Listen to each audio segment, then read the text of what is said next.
another glorious day, my tea sippers, and you know what time it is. I hope you have all of your comfort together because it's time to dish tea. And you're dishing tea, darlings, with Big Meech. Can't wait. It's time to dish tea with Big Meech. It's time to dish tea with Big Meech. It's time to dish tea with Big Meech. It's time to dish tea with Big Meech. Darling.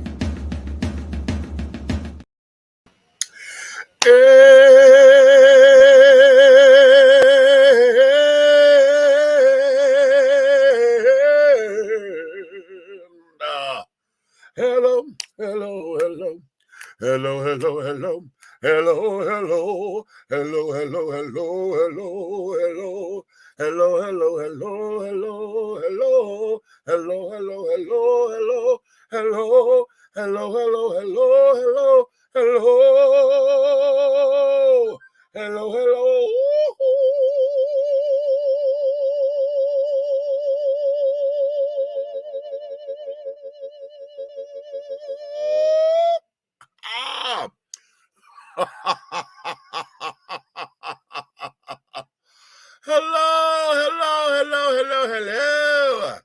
to all of my tea sippers, my crumpet dunkers, my tea brewers, my pot stirrers, my tea leaf readers, and all of my tea baggers. Yeah, we added that one.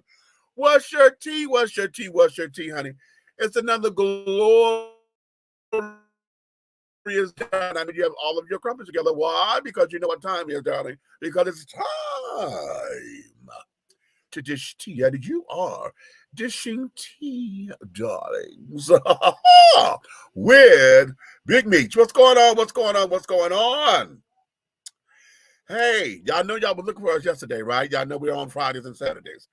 Yesterday, we got caught up with the photo shoot. Y'all know, remember last week when we had Big Red and DJ Ruckus, and where DJ Tim was trying to come in, but he couldn't get in. But we had them on yesterday telling y'all about the new line dance, the City Shuffle, right? Well, yesterday, honey, we were out and we had to do a photo shoot because we're trying to get the headshots together and all of that. So we got started late because of the venue had to be late.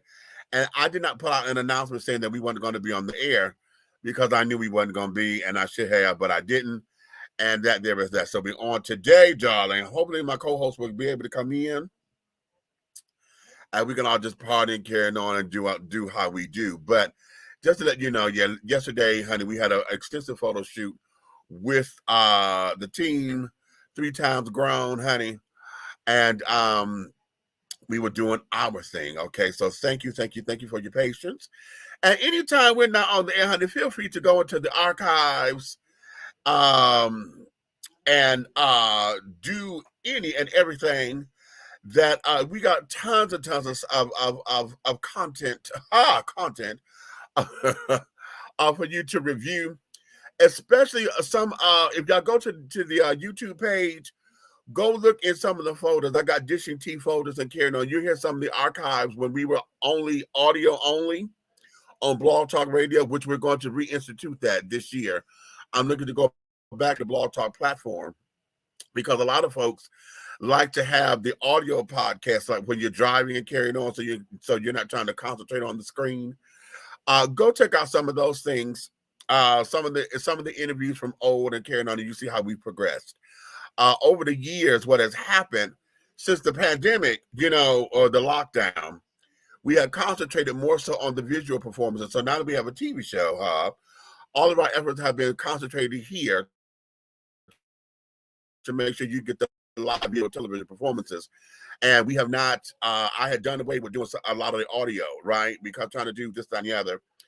So what I'm going to do is, with the audio, there's probably going to be a little bit more exclusive content over there. Probably do a lot of the Big Meech moments on the audio and all of that. So that way it'll be something where you're getting a little piece of us all around. So it's not like you're tuning in and you're going to get the same exact thing. So we're going to do something different with the audio, have this to do one thing and then do something else, across the way. so that you can feel like you're peppered and seasoned, darling. Because we're no longer the grown and sexy, honey. We are the seasoned and sophisticated.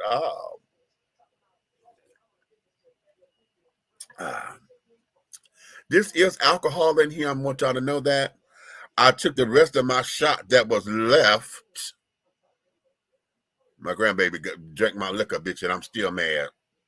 But I had some Indiegogo.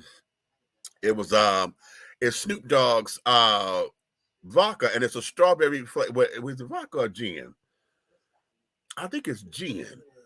Okay.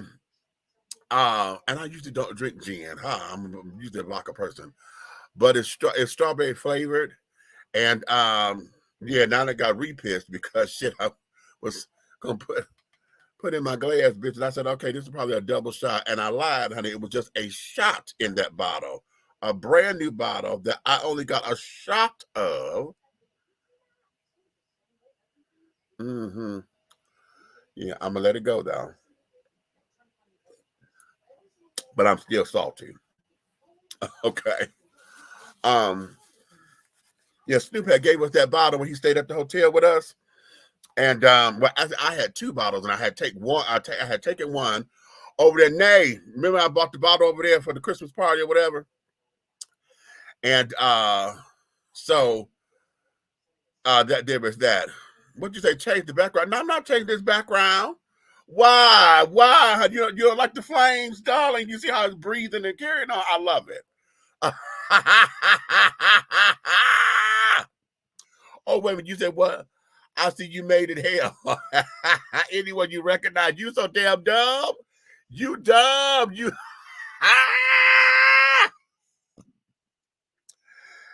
No, honey, it's not hell, darling. This is just the flamethrower, baby. It's the flamethrower. Okay, it's about having hot content and carrying on. Ooh. Okay. He said, I made it to hell. That's funny, Keith. That is real funny. Okay. Let's see who else is in the comments. Let's see. Hey, Big Meat. I just ate cereal and kicking back after a day out, and I'm going to put Icy Hot on my legs. They are bugging me. Girl, you've been doing that kind of walking. She said, I got to get the Icy Hot on these legs, child.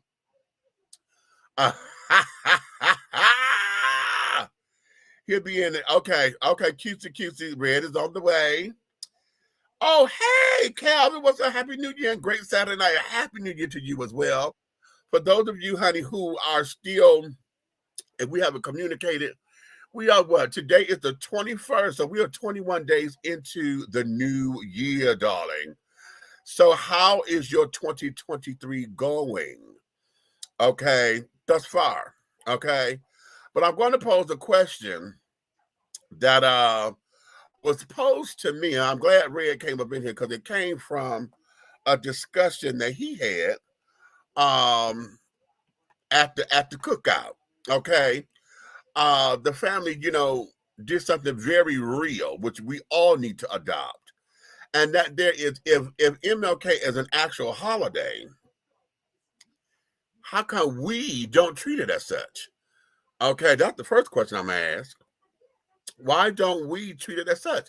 Don't nobody break out the cookout. We have not seen, the big family picnics and this, that, and the other, and all of that. Well, his family, that's what they do, okay?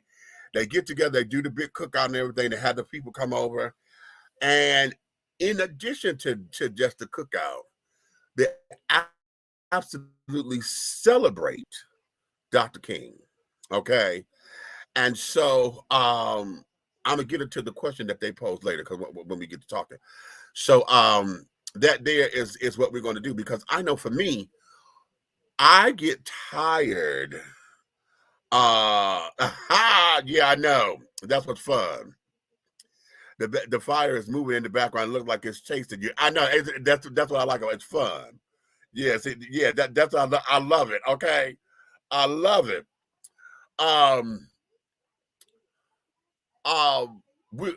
When a lot of the bar parties and carrying on, I do not like when you got the titty bars and the clubs and carrying on, talking about this is an MLK event, and y'all using Dr. King's image and got titties and shit everywhere, or ass shaking and carrying on. That's not who he was in the public. We don't, now we got the stories of what he did in his private life, but his private life was private. It was behind closed doors. It wasn't out in the public or for public consumption like that. And I do not like when we take his image and distort it to try to make a buck and a dollar. I do not like that. But the party promoters feel as though that's a cute marketing strategy and whatever. Secondly, for the gay community or for the alphabet children, we cannot say Martin Luther King without saying Bayard Rustin. You understand? Because Bayard is the one who taught Dr. King about being nonviolent and the ways of Gandhi and this, that, and the other. Bayard is the architect and the mastermind behind the March on Washington and carrying on. So whenever we're doing something, it would be my opinion and my thought process to where we celebrate both Bayard as well, or at least do something on Bayard Rustin's birthday, which is March 12th. Is it the 12th or the 17th? I know he's a Pisces like me. But we need to also incorporate that, but that's just me talking. Of course, many of y'all are not going to agree with that particular statement, and that's cool.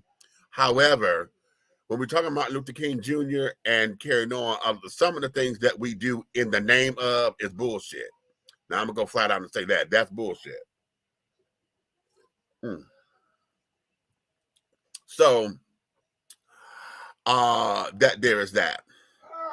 But nonetheless, we're going to get into all of that. Let me see what we got. Who else is up in here? Fat. What we got? Hey! What's up, love bug? Okay, cutesy. You know what? You sent me that thing. I didn't even load it up. I didn't even load it up. Okay. What you say? Miss you, love you, miss you back, baby. Okay. Bestie. Okay. It's going good. We all still alive. I heard that, child. I heard that. And what you said, good evening, me. So far, so good. In these first few days of 2023. All right. Well, that's a good thing. That's a great thing even. But let's get into this because we got a couple of things that I want to try to get into to have a little fun. And then we're going to pull out some of the cards, child. This is date night edition. What y'all want? Put in the comments. Y'all want date night or relationships? Put in the comments which deck we should go for. Or should I do both? Okay. And see what's up, because y'all into the new year, everybody, for those of y'all who single, ain't got a relationship or whatever, some of the things y'all want to do and carrying on and this, that, and the third, and blah, blah, yakety, okay, I got both. I got relationship. I got another both. Okay. Calvin, what you say? God's grace and thanking him for his blessings. And this is our youth to reach for higher ground. Along with Miko Evans are doing in our community, have to reunite, and he have to follow God's footsteps and keep on pushing and praying. Amen. Love you, DJ Calvin. Okay, I'm there for that. Thank you, baby. I appreciate that. I appreciate that greatly. All right, Red, you ready? Wait a minute, was that the thumbs up or hold on a minute? The thumbs up. All right. Okay, let's bring on Big Red up in here. Bring him a little closer. There we go. What's happening? What you know, no good, player. Hey, it is what it is. Okay, wait a minute. I'm sitting up here sweating, and I know what it is. I got this is gin. They say gin make you sin, honey, but damn it, I usually don't sweat like this. But I know I had to turn the heat down or whatever. We got the lights on. But, oh, okay. Before you turn off the lights. Well, okay. We need to pray for those folks tearing up Atlanta. Okay, how about that? So, let's get into this particular discussion because I'm interested to hear what a lot of you will say and do. And what are your thought processes? Because in the effort of celebrating Dr. King's birthday, and in an effort of keeping the dream alive, which is so cliche these days. The question becomes, honey, what or how has your life been impacted since you have become aware of the dream? You know, we're in the era of the dream, honey. We're living the dream. We want to be the dream and this, that, and the other. And when Martin came out and said, I have a dream, and basically that's all everybody want to know about his legacy is having this damn dream. Tell me, in this day and age, what has the dream or how has the dream impacted your life? Okay. Well, I'll tell you what it is. Big Meech, before I met Coretta, I'm going to tell you, it was all about the little white girls running around the street with tight shorts. I ain't looking at you. And one day, I ain't looking at you. I'm going to get me one of those white girls. I ain't looking at you. I'm going to march and march. I will walk to the ends of the earth to get me some of that Old Fay pate. I ain't looking at you. Damn it.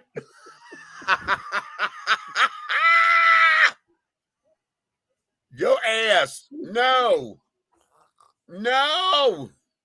We're only 18 minutes into the damn show and you cutting up all the fuck ready.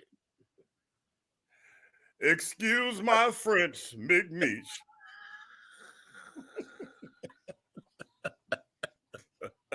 Wait. He said his French. It's French. My God, today. Okay. But I thank God for Coretta. Well, honey, that was now. You know what? Let's talk about Coretta. Yeah, let's do that. In this instance, let's talk about early Coretta. I saw the fix. Oh, shut up. And we're going to tie a lot of this in because the current news is that it's the damn statue and carrying on that they done made. So we're going to tie all this in together. She was the first Michelle Obama. Huh? She was the first Michelle Obama. Well, how about that? How about that? Oh, now that's rich. That's rich. Okay. Without the, I mean, you know, Michelle didn't have the scandal.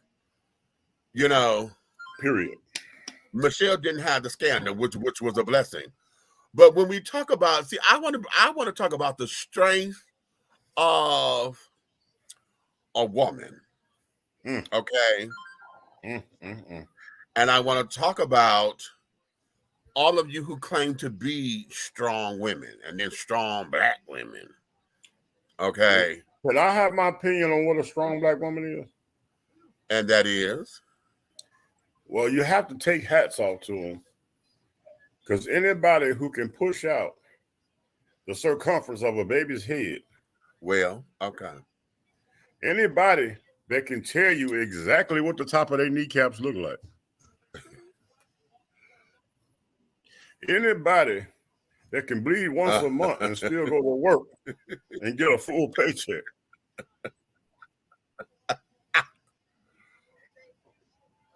That's a strong, any kind of color woman. I ain't listening to you. Okay.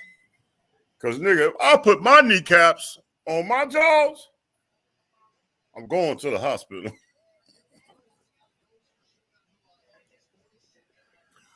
Yeah, considering that has to be a feat within itself. Okay. Exactly.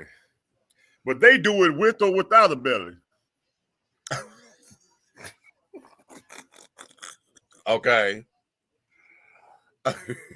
It's amazing. It's amazing and it's strong. Boom. Okay. Anywho. Push. I'm not Operation Push, child. Push. Okay. Anywho, I'm not listening to you. He's coming. Yeah.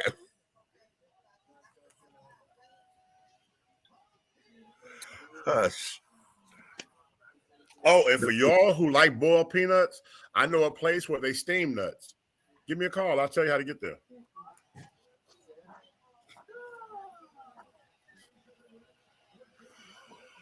Didn't I say I'm not listening to your black ass? I'm not. I'm just sharing the wealth. Anywho, I'm trying to get my thoughts and you fucking with my head. Anywho, Somebody's messing with your head. There's too many of y'all in one bedroom. well, if they're messing with it right, it's cute. But anyway, You got a point. it's cute. But when we talk about strong women, particularly in this case of Coretta, because I want to make sure I'm staying on topic. Right. Those of you who want to aspire to emulate someone or somebody, as a matter of fact, everything about Coretta Scott King, honey, has always been, she was feminine personified. You know, she was always a feminine woman, you know, and she made sure that she was the backbone and the neck bone to her husband. She endured all of the scrutiny of that time. And they were young. See, this is the part that y'all have to understand. Martin was only 22, 23 when all this was going on. When he started into this, he was killed at 48. Okay? So you're talking he as a young man with a young wife. They have 4 children. And she endured all that they had to withstand, all of the scrutiny, all of the telephone call. Now, see, could y'all imagine if they had to endure all that they did in an era of social media? Then you have text messages and emails. You understand? Right now, they had to deal with phone calls, so you could stop answering the phone. You understand? They had to deal with the press who was staking outside of their house, but they had, when they moved, folks had to find where they were. You know, this, that, and the other. It took an effort. But could you imagine that everything that they went through and endured was on social media? Every time they bombed their houses and carried on, somebody put that up on social media to where their children are reliving this day in and day out. Could you imagine having her dealing with a bitch who was at a city that she didn't go to because she was at home with the kids, but some bitch sitting up there saying, "Oh yeah, I fucked your man last night," and got it up on Facebook or on Instagram or on OnlyFans because they're gonna make you pay so you can watch them fuck Martin Luther King. Could you imagine if she had to deal with that? Because then the traumatic stress would be more alphabets than we deal with now. It would be like PTSD, TNT. How about right? Okay. You know what I'm saying? So yeah, Right. I get it. Mm-hmm. I get it. When we talk about the strength of a woman and how she was able to manage her family, still care for 2 boys and 2 girls, okay, teaching her young women how to be ladies in spite of the adversity, teaching her young boys how to stand up and be to emulate their father, okay, even though he was there but not there. You understand? You had to deal with an absentee dad who was on a higher calling and a higher mission. And on top of it, he's a pastor of a church. Why Now, they how say about that? he okay? He's a philanthropist. He's a pastor. He's a father. But then they said he was also a hoe. Yeah, they did. He was. The word is that he was a womanizer. Yes. But then let's creep into the closet. They also said your homeboy and him was doing something too. Listen, they did that because they wanted to throw dirt on that. I'm not believing that at all, and that happened because there was a picture of them. Martin was in the bathtub, and Bayard was not washing his back, but he was by the tub or whatever. They were having a discussion, and someone took a picture, and they leaked it. Now, Okay, wait a minute. First of all, okay, let's back up to the masculinity quarter. Nigga, I'm not gonna have a conversation with you while you're in the tub. I'm not doing that. Okay, then that's you. It ain't that serious. Whatever it is, when you dry off, we can talk about it. You know what I'm saying? Right. What's so important right then for that second that I had to run in here and talk to you in the bathroom? Well, here's the thing. Let's look at it from this perspective. That was probably the only time that they had to where they were the only two to be able to talk. Because he got pulled here, pulled there, this, that, and the other. And the relationship that they had with one another, they were very close. You know, and they were like soul brothers or whatever. And that there was probably the only time. And what happened was, I truly believe that they had taken an innocent moment, and it was alleged heavily. It was alleged. I still got another problem with that picture. Huh? I still got another problem with that scene right there. Okay, and what? Who took the picture? That's what I'm going to get to. It is alleged that. Wait a minute. Damn.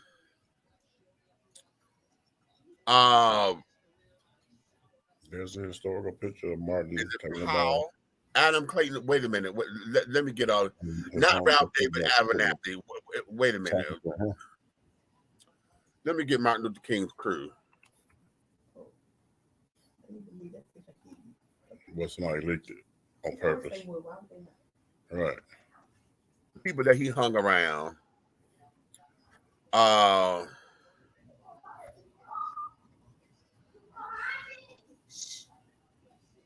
It wasn't Ralph David Abernathy. Adam Clayton Powell. That's the one.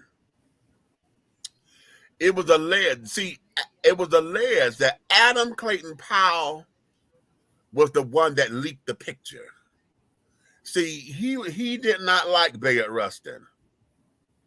Okay, he did not like Bayard, and he did not like his position. Okay, and so what was Bayard's position? Second, he was like, why you laugh? What was funny? Hush. No, I wasn't gonna ask you was he top or bottom. I was just gonna ask you what was. I was trying to let that go, but I started laughing because I heard the double entendre in it. I was trying to get by it. I was trying to get by it. Okay. I was like, what was his position? I was trying to get by that. But you know, where he was as far as his in the hierarchy of everything, it was said that Adam Clayton Powell had a bad taste about that. Okay. And that he was the one who had threatened to go public about Bayard being gay. And so if y'all watch any documentary or any movie on Martin Luther King, and you get to the scene where the guy who left town in the trunk of the car, that was Bayard Rustin, because they had went and they were going to leak. No, it was leaked that he was gay. And so before the march or whatever, it was the march or the boycott, they had to get him out of town. And that's why Bayard was not a part of everything, because they did not want the negative press of him being gay to become the forefront and the talk of all of that, because it would put a negative light on it. Okay? So they got him out of town. All right? So, that's inside shit. That's inside shit. Okay? Yeah. So in order for stuff to not get explosive all over the paper, they had to put the crayons back in the box. Right. Okay. Right. You dumb. You dumb. You are dumb. All the Crayolas, how they put the rainbow back. Okay. Boom. Rainbow back. Right. Okay. They put the rainbow in the box. Okay. And only dealt with black and white. They didn't want no color. Okay. You And are so- an intellectual today. Shut up, fool. All the primary colors, okay? Because it was just a box of 8, okay? Just a box of 8. You Right. know what they say about 8? Okay. Okay, it's just a double 4. But anyway, so a lot of that is what that was. So a lot, so there was a lot of shit that had went out about him and carried on, and going back to connecting the dots with a strong woman that Coretta was, and for many folks to exemplify when we talk about Black women in our community, when we talk about what it means to be a strong wife and mother. Right. You understand? So much so to where after her husband was assassinated, she picked up the mantle and carried the torch You said he with was the what? fight. Huh? You said he was what? When he was murdered. Thank you. Okay. Martin Luther King, people, was not assassinated, okay? Run and tell everybody. He was not assassinated. Okay. Flat out killed. Yeah, because assassinations just make it sound glorified. No. The nurse practitioner killed him at the hospital. He was alive when he got to the hospital. That's true. Yeah. He did not get assassinated. He got murdered. He got murdered. Yeah, that's true. Because he was alive on his way to the hospital. Yeah. He was alive at the hospital. At the hospital. Yeah. Oh, wait a minute. I'm sorry, y'all. I was trying to put my phone on silent, but there's something showed up, and it was rather cute, so I had to take a screenshot because that was nice. And they play Sylvester. How about it? Okay. Oh. I'm not looking at you. Hey, that was the Vogue, though. I'm not looking at you. Okay. So now. Oh, pause. Okay. Did you know Moir got pulled over today in Rockdale County? For what? Mm-hmm. I was driving, and they were out there. I guess they were doing a sting for speed. Right. And I seen everybody getting pulled over. Whoop, whoop, whoop, whoop, whoop, whoop. And then all of a sudden, SUV come out the middle of the road. Yeah. And he jumped out, but his siren said, where you? And then he came up to my window and said, he sashayed from his SUV. Did he walk the catwalk over to you, baby? Yes, he did. Did he walk his catwalk? And he stopped and he put his hand out like this. License and registration. I looked back, I said, what in the Abiala? We got a warning. Okay.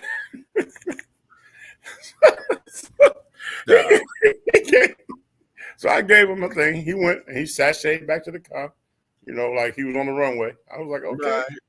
All right, Rainbow Cops, I get it. Okay, so Right. then he came back. He gave me a warning. Oh. He said, slow it down. And then he turned around and he went in his pocket and got his masculine and he gave me a fist bump. Okay. Butch Queen. I said, okay. I got pulled over by a Rainbow Cop. It was a first for me. License and registration, please. Okay. But he looked like a skinny you walking to the car. A skinny me. You know that sachet you got when you walking across the room? Oh, that's my mama's walk. I can't. Yeah. About that. Yeah. And this nigga sachet from his SUV. I clocked you going 70. I clocked you going. Did he clock you? Ah! He clocked your teeth. Did he clock your teeth, baby? Ah! He clocked your teeth. I was going to say, what's that? Hey, what he say in that movie? What? He say, what? You clocked me? Yeah. Okay. You clock. Do you know why? Do Okay. you know why I pulled you over? I clocked I you going said, 70 in the 40. Obviously, because I'm a handsome young fella. That's what.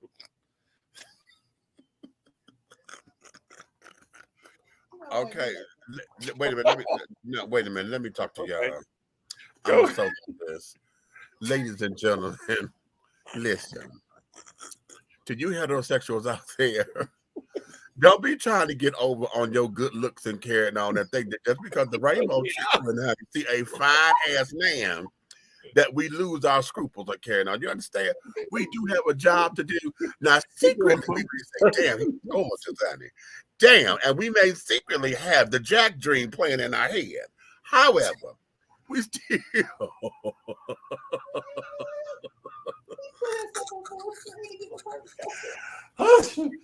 we still got a job to damn do. Now, when we get home, we gonna get on the phone and tell all our good we gonna sit up, we gonna get on the phone and tell all our girl at the trade out there, bitch, I put the piece of trade over, bitch. I'm like, ow!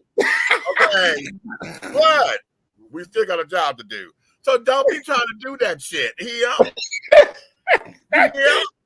Now back to our regular program. I came with you, man.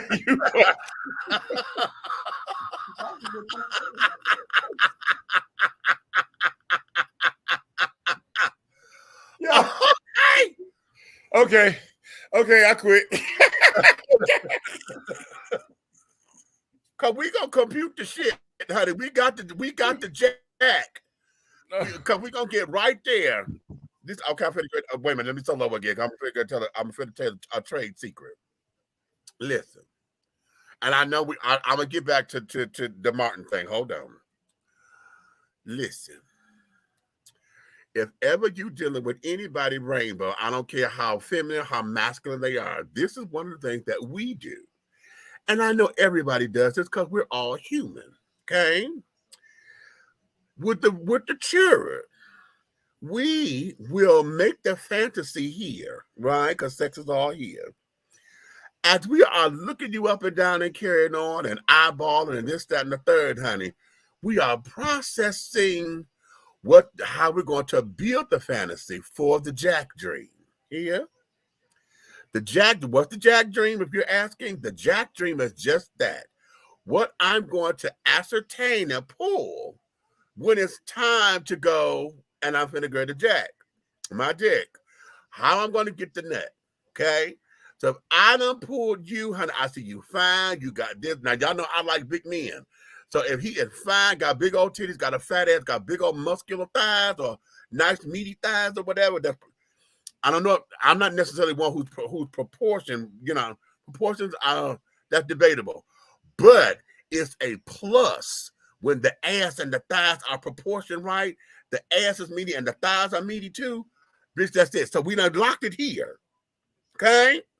We locked it all here.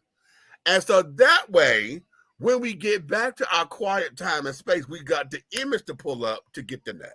So we do that. Okay? So, bedroom. Just so that you know, that's how we ascertain and get together for those nights when we go solo. Okay? Now. Okay, yeah, I think he lost it. I'm gonna need you to bring a rainbow gurney. Did I lose my mind? Wait, thank you. Facts. Right, thank you. Somebody understand that. Okay, come on, princess. She said facts. See, we put it all up here. See, what? How does that work for women? How does that work for women? Well, evidently, it works. Yeah, the princess said facts. It's the same way. So it's the same way. Okay, I just inquire mine. It's the same. The only difference. See, the only difference is here's the difference. Okay, y'all ready? Here's the difference. You ready? Okay. Okay, for the men, right? Right. For the men, you ready? Mm-hmm. This is my left hand, right? Okay. Yeah. This is the arthritic expression. That's how it works for men. Okay. And for women, this is the arthritic expression. That's how it works for men. Okay. I know that part. So either way it goes, y'all stuck like this. See? I'm not gonna play. See? Now see this and this together makes the Prince symbol. I'm a beat. Oh, You know what? I understood that part. But you know what? Never mind. I'm not gonna talk to you either. That's it. just get your Spider-Man fingers, honey. Just Spider-Man web. Okay. Yeah. You want to protest? Protest what? And thumbs up. You got Spider-Man web and thumbs up, honey. Okay. I have to do that. I got the rose. That's fine. The rose? The rose gonna be wilted soon. No, I don't Oh, need not it. the wilted rose. Okay. Hey, I went over there to get the rose for one night, and that rose was like, I'm sick of her. You know what? No. No. Needs mute his mute him. No. Mute him. Okay. No. I mean, the rose, when they first get them, they come out like this out the box.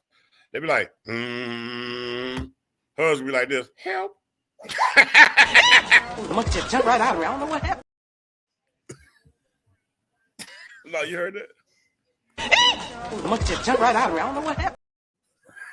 Did you get that invite I sent him? The monkey just jumped right out of me.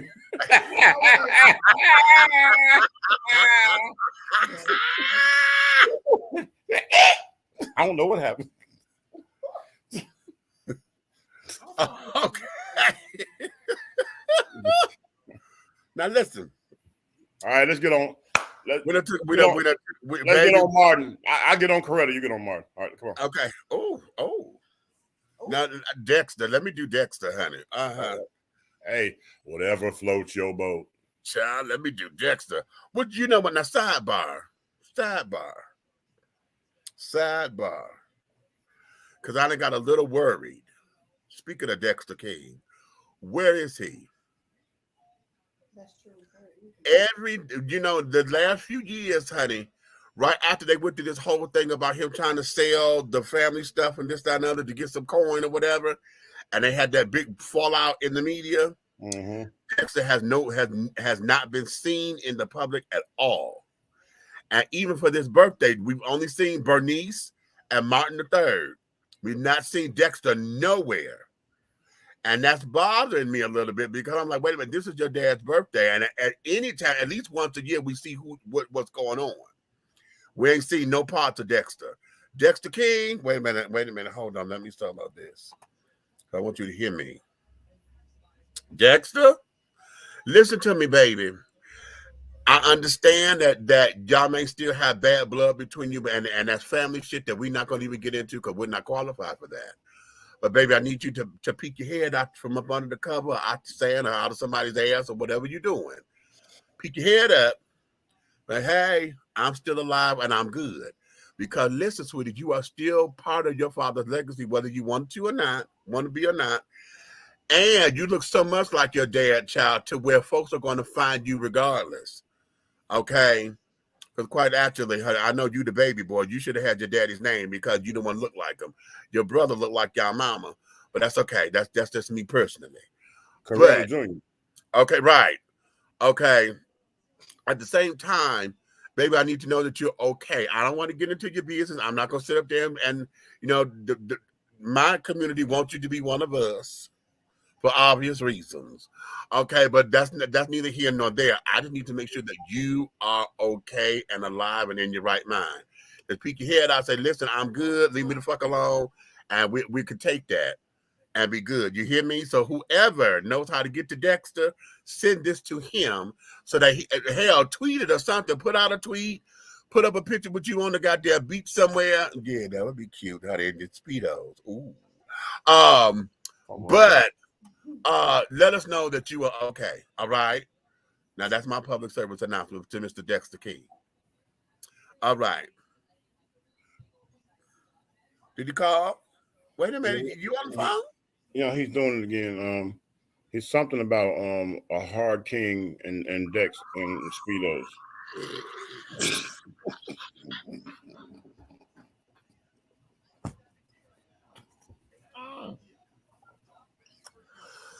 Oh. Oh. He spits it out.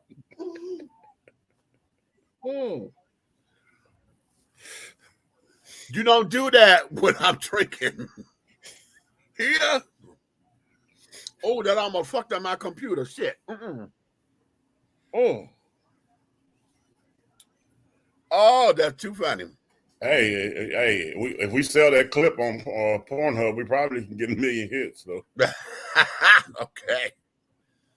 Oh, Lord. Now everybody want to see me swallow, but that's all right. That's a whole nother story. He's doing it again.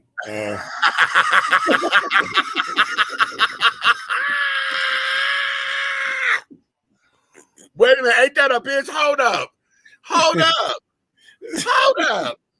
You don't get on the phone calling on me, damn it, because I don't have a Mrs. Red. Ain't that a bitch? Y'all go sit up there. Y'all tell on him talking about Miss Red, he doing it. This fucker just on the goddamn phone gonna call the authorities on me. That was he doing it again. Ain't that a bitch? And then go call him to come put me in a rainbow straitjacket. Like I done lost my motherfucking mind.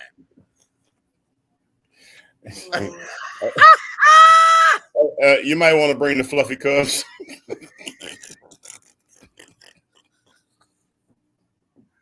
You stupid. Okay.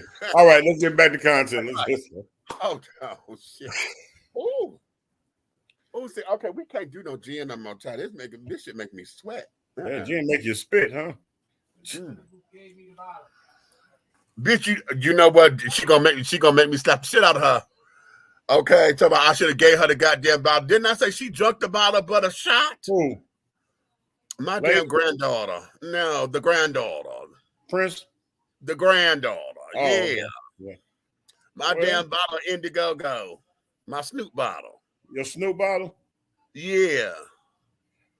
For Sheezy. Yeah. It's a miracle that she's still here. That's how come there. I know there's a God. Oh, wow. Did she even crip walk for you? Listen, we gonna say we just know that there is a God. Okay. I would need a crip walk on video. But anyway, let's get back to. Can we get back to the show? Hey. Okay. Yeah. She said, "Oh, damn. Yes, honey." Anywho,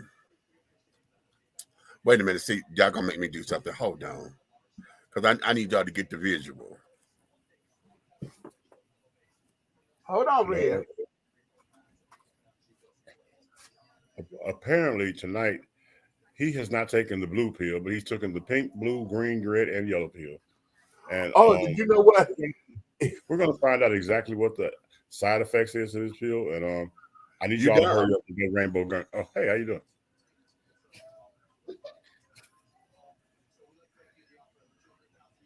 It's just a pretty bottle. Yeah, Pretty.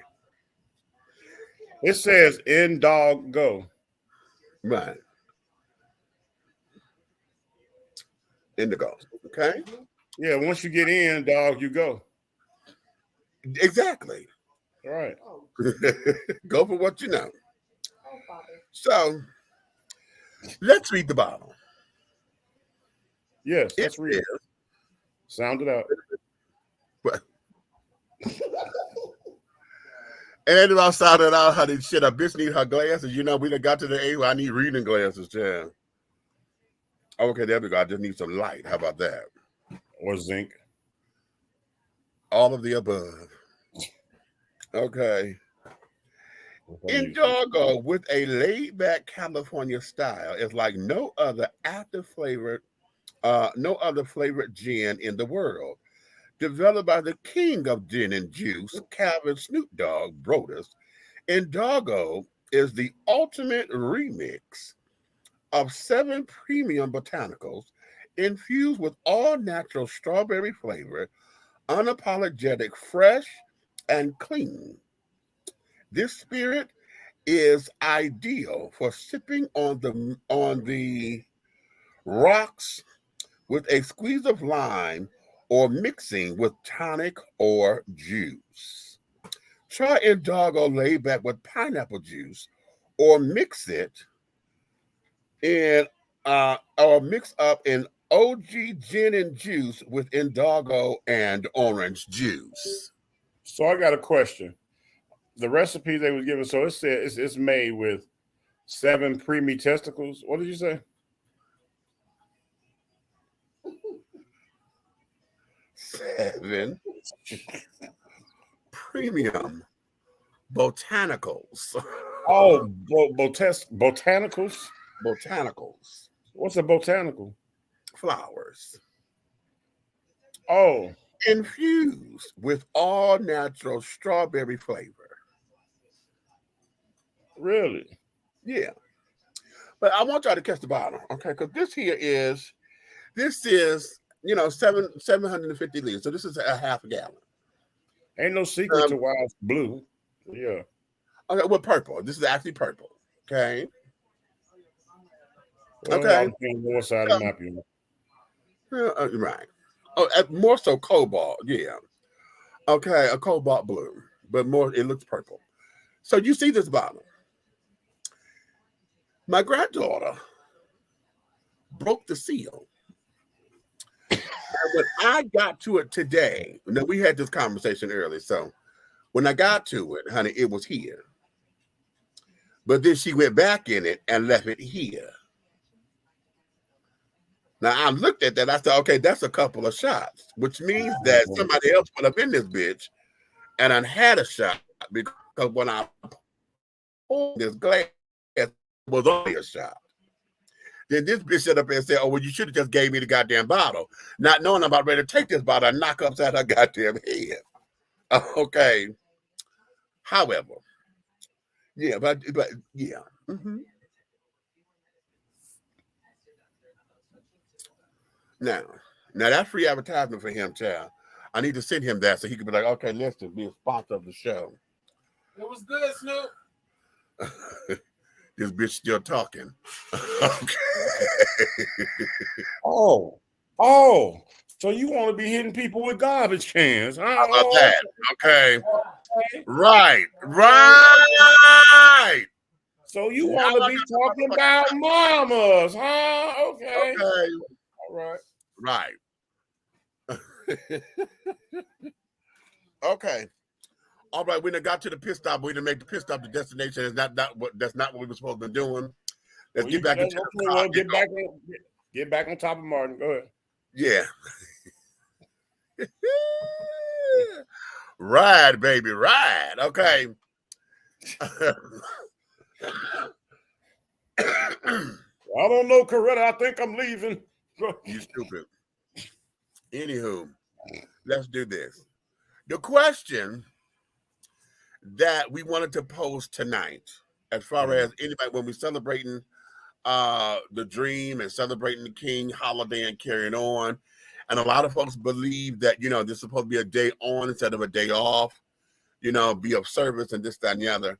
But the question is, since you have become embodied by the dream and infused with what the legacy of Dr. Martin Luther King has become and is, how has the dream impacted your life? What have you done, or what has it done to improve your life? And with what regard, how is it that you make it relevant to you today?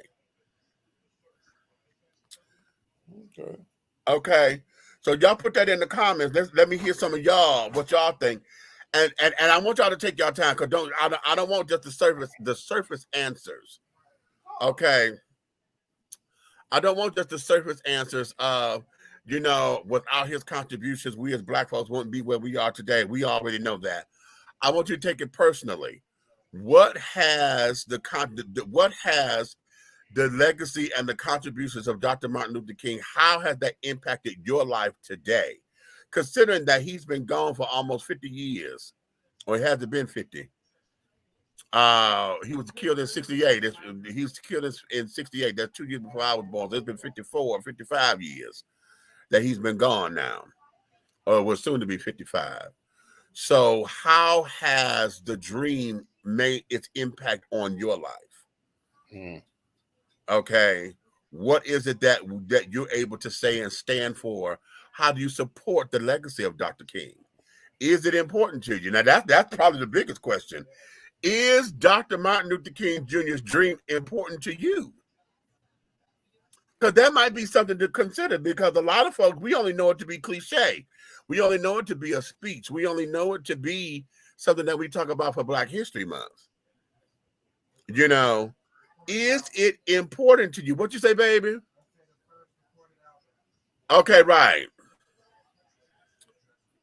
You know, so what is that? Because because I like that it was recorded. That was what one of the first recorded speeches or whatever that made a record and everybody bought it. You know, so it became a moneymaker for who, Motown or somebody? You know, so so now what are we saying? How did it impact you, or does it impact you? Okay. Or here's the flip side of that coin. Or has his dream been your nightmare? Ooh, now that's holler. Has the dream of Dr. Martin Luther King been your nightmare? And that's for anybody, black, white, red, Indian, Native American, whatever that is. How has it impacted you? Has it been the dream, or has it been the nightmare? Well, I tell you from my point of view, right? All right, give it to me. I believe that, and people may get mad at me for having this opinion. I don't believe Martin Luther King opened doors. I believe he cracked the doors. Dig. Okay. I believe he cracked the doors and went to unforeseen and untouched and feared areas of life that people didn't want to have some type of focus or perspective on because of the consequences. So he was brave enough to bring up the unspoken issues. He was brave enough to stand up for the equality of life within a social community, where some people would just hush, and you know what I'm saying, and don't eyeball the white man. Just going over there to get what you're gonna get from the market. Get on about the business. Okay. Like he cracked the doors for those that follow him that were brave enough to knock the doors down. Okay. You feel what I'm saying? So to kill him was to kill the pot stirrer. Oh, say that. Say that. You understand what I'm saying? Say that. To kill him was to kill the pot stirrer. But the people who actually took action were the generations after him that saw what he was doing, and they added, because as generations developed, they became more into strength and less intellect, because life gets easier. Technology makes you lazy. Okay. You get what I'm saying? So as these generations they think of these stories, and the more they see these stories, the more they add anger to them. Okay, right. So you're peacefully marching with Martin. You're peacefully marching with Martin, and you crack a door open, right? Then Malcolm come along, and he want to smack fire from folks. Right. All this is going on. This is like an entwined thing, right? So when you hear these both stories, when you get a chance, if you got the right type of instructors in your life as you get an education, and you hear the real stories, it develops awareness, but it develops anger more. Dig it. Okay. Dig it. So what does a young mind that's ignorant to the fact of peaceful protest do with that anger and the ignorance they have? Interesting. Very, very, very, very interesting. And they made a mistake thinking that, like right now today, when something go wrong, the urban communities, I ain't gonna just say black people, the urban communities tear up their own communities when they're trying to protest. Right. If they study history, it's a confusion right there. It wasn't us tearing down our own things. It was them throwing cocktails at us in our own areas, and our areas getting burnt down. You know what I'm saying? It was okay for them to come over and try to kill us and set our houses and churches on fire and all that stuff. And through time, it got twisted in their minds, and they was thinking that's what you're supposed to do, just tear down and burn up everything in your community. You know what I'm saying? No, sir. Sir, you got to reach back and really pay attention. It wasn't us doing that.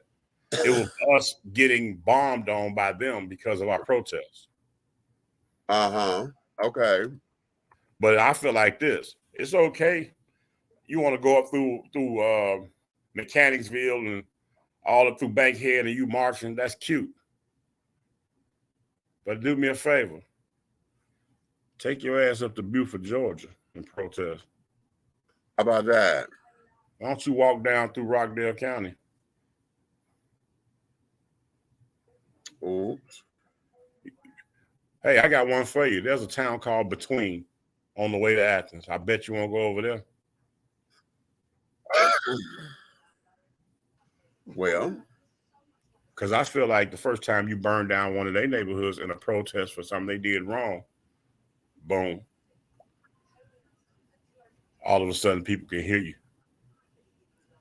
Okay. But like I said, again, that goes with that. You see what you just typed up there? Right. The twisting of historical facts, developing into the minds of I call it the unintellectual, high technology generations.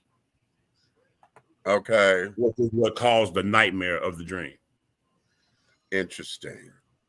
Do you know that you can stop somebody today that's in high school today and ask them about this stuff, and they'll tell you about all that was about a white woman and all that, or dating white women and all that? Okay. So what does that tell you? This is what because people stop asking their kids, well, tell me what you learned today in school. They stop doing that. Not knowing that all the stuff that we learned was slowly getting ripped away page by page. Each generation, they were ripping a page out, dumbing it down, turning the story into something that was just totally ignorant and trying to base that man's whole life off of one speech. I have a dream. Okay, right. We had many different dreams. You dream your ass to the liquor store, get another bottle of liquor. Well, how about that? Yeah. Okay, how about that? Listen, I want to put this up here because Buck just came up in here, and today they just celebrated his mom. It was her homegoing today. So we holding you up, but listen. I may not know how you feel specifically, but this feeling I understand too well. We get it. So, baby, take all the time you need to get you together, whatever that means. And do know this, however you feel, when you feel it, it's okay. Because that is going to be part of your healing process. And how long it takes, the process it has its own time limit, honey. So there is no, oh, I got to do this, and I should be done by this time. And there ain't no such thing. It's going to be what it's going to be. And it's going to be okay, however you are, whenever you are. It's okay. Give yourself that permission to be okay with whatever you're sitting in, all right? You're going to get through this, honey. And the best way to continue is to celebrate her by being your very best. After you come through this process, you then got to continue to live because the torch is now in your hand, the baton. So now you got to run the rest of the race. And how do you do that? By using the tools that she gave you or whatever you felt she didn't give you. Use that to fortify you so that you can show the world who she was to you. Okay? So that there be that. Okay? And always remember this.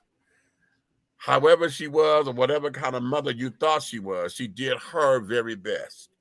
She knew what she did, what she knew to do at those particular times. because she's still human too. Okay. All right, Patricia Ann. There you go, baby. Y'all say hi to my listen, all of us. Okay. Yes. Right up there. Okay. Yes, God. So, all right. Now, getting back to how has Martin Luther King's dream impacted your life today? Is it still a dream or a nightmare? Okay. Well, for me, I'm going to say this, and this is probably going to be, again, another unpopular thought. Okay. The dream has always been a fantasy to me. Okay. It has always been a fantasy. And I say that because of how we've been treating it. Okay. It's always been church theatrics, you know, because we got the pastor who came up there in his eloquence and in his grand delivery, his oratorical style to get the people riled up. Okay. And every time he said, I have a dream today. Okay. It's wonderful and it's beautiful and it motivated me. Okay. When I was a child. Today, the impact of that dream today has always been that I'm now riding the coattails of a fantasy. Because even though I am of the alphabet community, I still have to embrace those same prejudices and carry on in the world, in a community that's supposed to celebrate diversity. Okay. So the whole idea of my 4 children would be able to sit down with your children and be at the table of brotherhood and blah, blah, blah, blah, blah. Well, I've been at that table. But the brotherhood has always been segregated because my brothers sit on one side of the table and y'all sit on the other side of the table. We at the same table sitting together, but we still don't interact. You understand? But you know, have you known? I'm gonna say, how can I say this? Regular day-to-day life actions and movements and mobilities in the world are automatically right there. I don't care if you go to a doctor's office and the waiting room seats 100 people, the nationalities are separated. Yes. Not on purpose. On purpose, but it's not like saying, okay, y'all sit over here, you sit over here.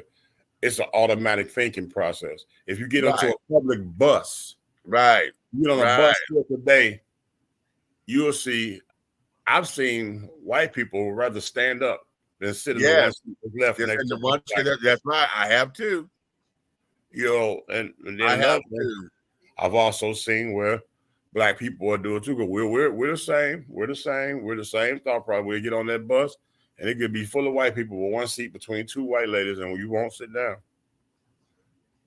Now, let me add a proviso there.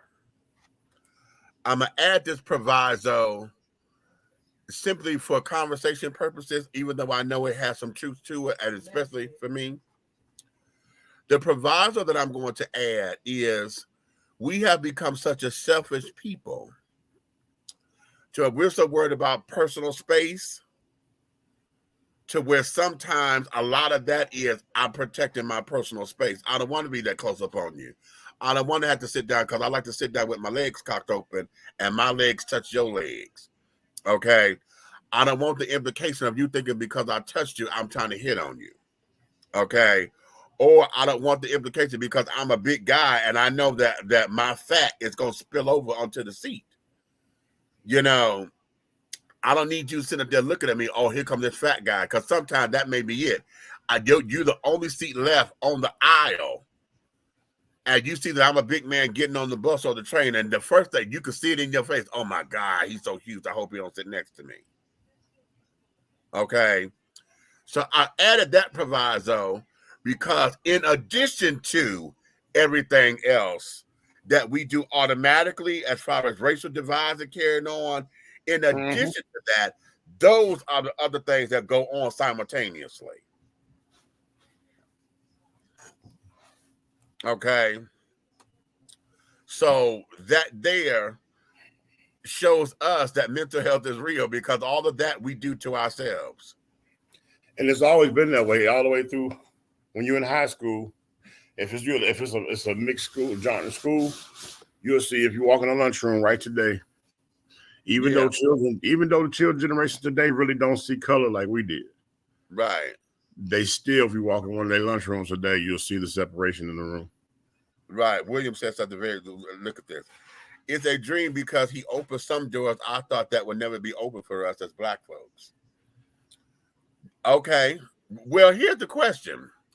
And I'm only stating this so that we can look into this, because just like I said, as a young man, he was in his 20s and early 30s doing these things and fighting for and pushing for this, that, and the other. Did he actually open the door, or was he just a catalyst for the door to be open because he brought awareness? You understand? That's what I mean by I meant by crack it. That's what I meant by crack it open. Okay. Because had he opened the door, we would be in a whole nother light right now. Right. Okay. Don't you feel like we're still fighting some of the same battles? Child, it's the exact same battle. They're polished. Yeah. They're polished. It's the exact same battle. And so now, you know, being the catalyst to push and get laws and stuff changed, yes. To get some of the laws changed. That's how it has impacted me, because we were able to, no, I didn't. You know, that's your mama doing. As they come, I always take them out. She like all that shit to be frozen, but they don't check it, and this shit done exploded in my damn freezer. I'm sorry, y'all. My child loved to keep bottles and cans of soda and shit in the freezer because she like it slushy. Anyway, yeah, I'm talking about you, bitch. Okay. I don't know if she is or not, but if she pop here, yeah, I'm talking about you. She there? No, honey, she's at her new home or transitioning. We'll talk about that later. Okay, later. But nonetheless, that's how the dream has impacted me today, because we now have laws in place, you know, but at the same time of having laws in place, let's look at the Voters' Rights Act. They were instrumental in getting that passed or whatever, but you see what we have to do every so often, I think it's every 10 years or so, we have to go get it renewed. Now stop right there. Stop right there. Name something else that's within the law system that has to do with politics, has to be renewed every 10 years. Right. My point is this. That's a door cracker. That's not a door opener. Okay.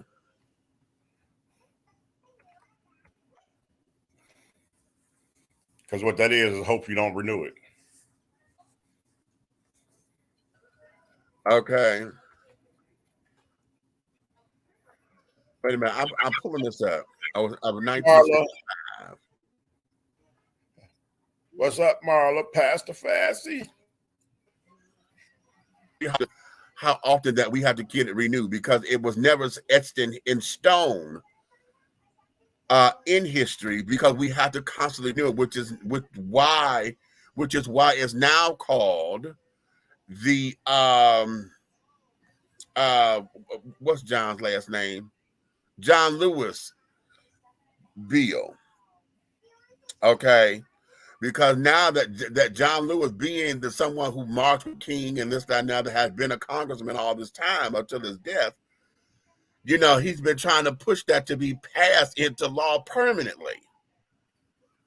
Okay. And it has just been a nightmare ever since, because we have to constantly renew it. And that's ridiculous. How is it that if we won this, we got to continue to renew it? Mm-hmm. Okay. So that there is that. I'm trying to, wait a minute. Let me do it this way, because I got the history of it, but I want to see how. Let's see.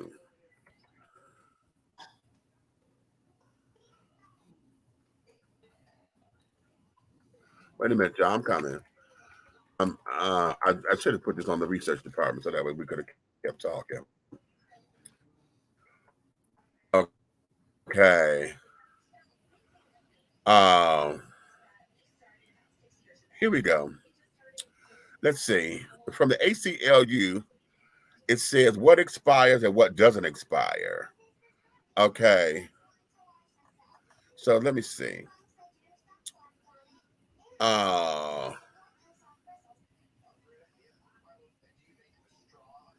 Okay. So back in 2007, we had to do voters' right at what expires and what does not expire. This is coming from the ACLU.org. Okay, this was dated for March 4th, 2005. That was my 35th birthday. Okay. Section 4 coverage formula. Let's see. This contains a formula defining jurisdictions subject to or covered by special remedial provisions of the Act. Special provisions are discussed below. Jurisdictions covered use a test or device for voting. All right, that's that. The pre-clearance requirement is one of the special provisions of the Act. Application is triggered by the coverage formula in Section 4B. Section 5 requires covered jurisdictions to get approval or pre-clearance from the federal authorities. Okay. All of that was supposed to expire in 2007. So we had to go and have all this shit renewed. Bilingual voting materials. Okay. So yeah, we had to get shit renewed. So the question is, or the thing of it is that during all of this time, yes, we were able to go through, but we still have to renew this. And now we're fighting to get it signed into complete law so that we as Black folks and other folks that this bill has tarnished or hurt are able to vote. Now, here's something I find to be very interesting is that women got the right to vote in 1920, but they don't have to go through renewal processes. Okay. Isn't it funny that women can vote in 1920, but Black women can't or couldn't at that time, and now we're still fighting and all of that? So when we talk about the dream, you know, what has it done? What you say? But a catalyst got the doors open for us. Yeah, it was a catalyst, yes. And did it do what it was supposed to do? Yes. But the question becomes, how have we taken advantage of the door cracked or open? How have we as a people matriculated since then? Because the more things change, the more things stay the same. See, this is where our Black Republicans and our Black conservatives, this is where their argument comes into play. Because, see, they're the ones who will sit down and say, well, we have all these opportunities that we've been afforded this and afforded that. But because you tend to want to stay in victim mode, you know, you refuse to take advantage of the opportunities and make a life for yourself and pull yourself up by your bootstraps and blah, blah, blah, blah, blah, blah, blah, blah, blah. I become a success and I've done this and I've done that. And we could arguably say back to them, yeah, you took advantage of these opportunities, but then you also played the game of being with the white children because, see, now you kiss white folks' ass to get where you are. You understand? See, it's one thing to be friends and understand the game and this, that, and the other, blah, blah, blah, blah, blah. But where is your integrity and where's your integrity, your dignity, or whatever? Because what one person would do to get ahead, another person would see as selling out. What one person sees as the path to success, the other person will see as, okay, you brown-nosed your way through. Because there's a fine line between cooning, you know, for success and carrying on, and then making right business decisions to get you where you need to be. Okay. So that's where we are. Okay. So again, how has the dream impacted your life today? Here we are in 2023, and we still talking about the dream. What part of the dream is now a reality for you? Let me ask you this, Mitch. Uh-huh. How much stuff that should be a normality of life is more difficult for Afro Americans than it is for others? Oh Lord. Okay. Hell, damn near 99% of the shit. You ever notice people who work the same jobs as you, live the same lifestyle as you, are able to walk into a new development subdivision and buy a home, and you wonder how they did all their paperwork in a day? Right. But you got to know your great grandmama's banking information. Yeah. Yeah. Yeah. You don't find that strange? Yeah. Yeah. And it's all about, the whole idea with redlining and understanding districts and zip codes and this, that, and the other, where you're coming from, is always something. We were having this discussion. Who was I having this with? I think this was on my Wednesday show, the Money Train with DC over on mix106radio.com. We were having this discussion this past Wednesday about how a lot of the urban neighborhoods and stuff were impacted with a lot of the incinerators and a lot of the dumping facilities. So now we got all this methane gas and contaminated soil and contaminated air that has polluted the land. But all that land is sit over there was always the cheapest land. You could get a house. You can buy property or whatever, but hell, the property was no good. The land was being contaminated. Folks that lived over there for years now, they got, stage 4 cancer and this, that, and that. They got lead in the water. They got this, that, and the third. Knowingly. You understand? So a lot of the stuff that is in the system, this is the kind of stuff that people don't talk about or refuse to talk about when it comes down to the racial disparities and carrying on. That the dream was supposed, we put a light on that because Martin had this dream. But now let's talk about how is the dream? Is it still a dream and only a dream? Or has part of it become a reality? Or is it a nightmare? Ooh.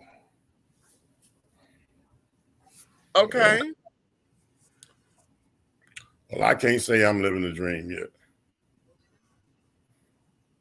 Well, I'm going to say this, and I catch this. A dream comes to those who sleep, right? But I thought we were a woke community. Right. So if we woke, what part of the dream is the reality? Or are we still dreaming? Because if we're still dreaming, then that means we sleep. We ain't as woke as we thought. Or are we the dream? Oh. That part. Well, with that said, I'm on 2%. I'm gonna have to cock out of here early, so because I am a long way from my cord.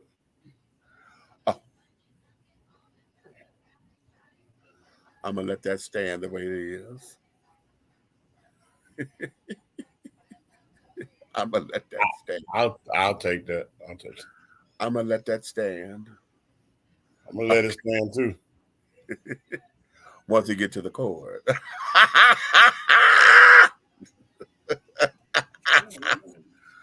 He got his Jack dream together, y'all.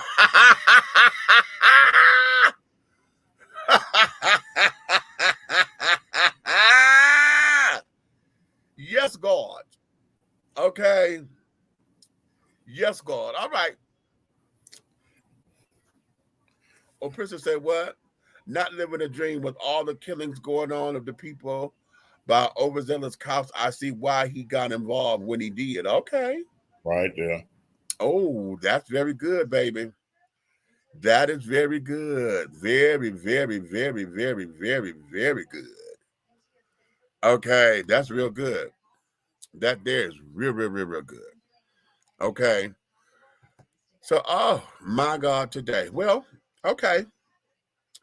Here's where this is, honey. I'm gonna let y'all marinate on that a little bit more because a lot of folks may come in and they, you know, and I'm gonna say this here because time that folks have an opinion and we want to dissect something, folks will come out and think that we're trying to tarnish the legacy of Dr. King or whatever, and that's not what we're doing here.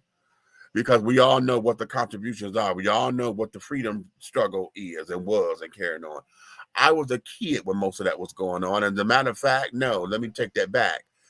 My mother was a teenager when all that was going on. Okay. When Martin Luther King when he was killed and murdered and carried on in 1968, my mother was almost 18 because he was killed on April 4th. My mother's birthday was May 22nd. Okay, and she was going on 18. That's still 2 years before I'm on the planet. Okay, so I am my generation.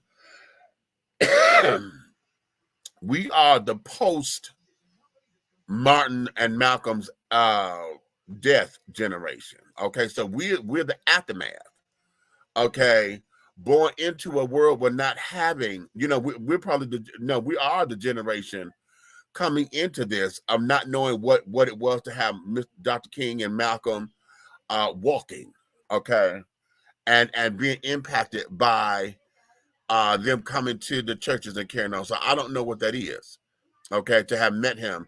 I know the stories of how my grandparents and my aunts and uncles and them had gone to the marches and this, that, and other. So we know what that is. You understand? But I'm the generation that's post their assassinations and murders and things. So now the impact of the dream has always been us making sure that we kept the dream alive. Well, now, honey, I want to do more than keep the dream alive. Hell, I'm ready for the dream to become a reality, especially when we're in such a culture talking about something we so fucking woke. Okay, we're so damn woke in this, that, and other way. If we woke, honey, what part of this is our reality? Because we keep going back to the damn dream. Okay, now let's look at that because many of us, honey, who have dreams and we talk about it, what y'all do? Y'all go run to the number book to try to I keep dreaming about this, that. What do that number play for? So you try to capitalize on it, don't you? You do something to get up to make it work. Okay, to make it work. What are we doing now to make it work outside of regurgitating the dream? Okay. Who has now stepped in place that we're able to pull from to say, wow, okay, so this here becomes that.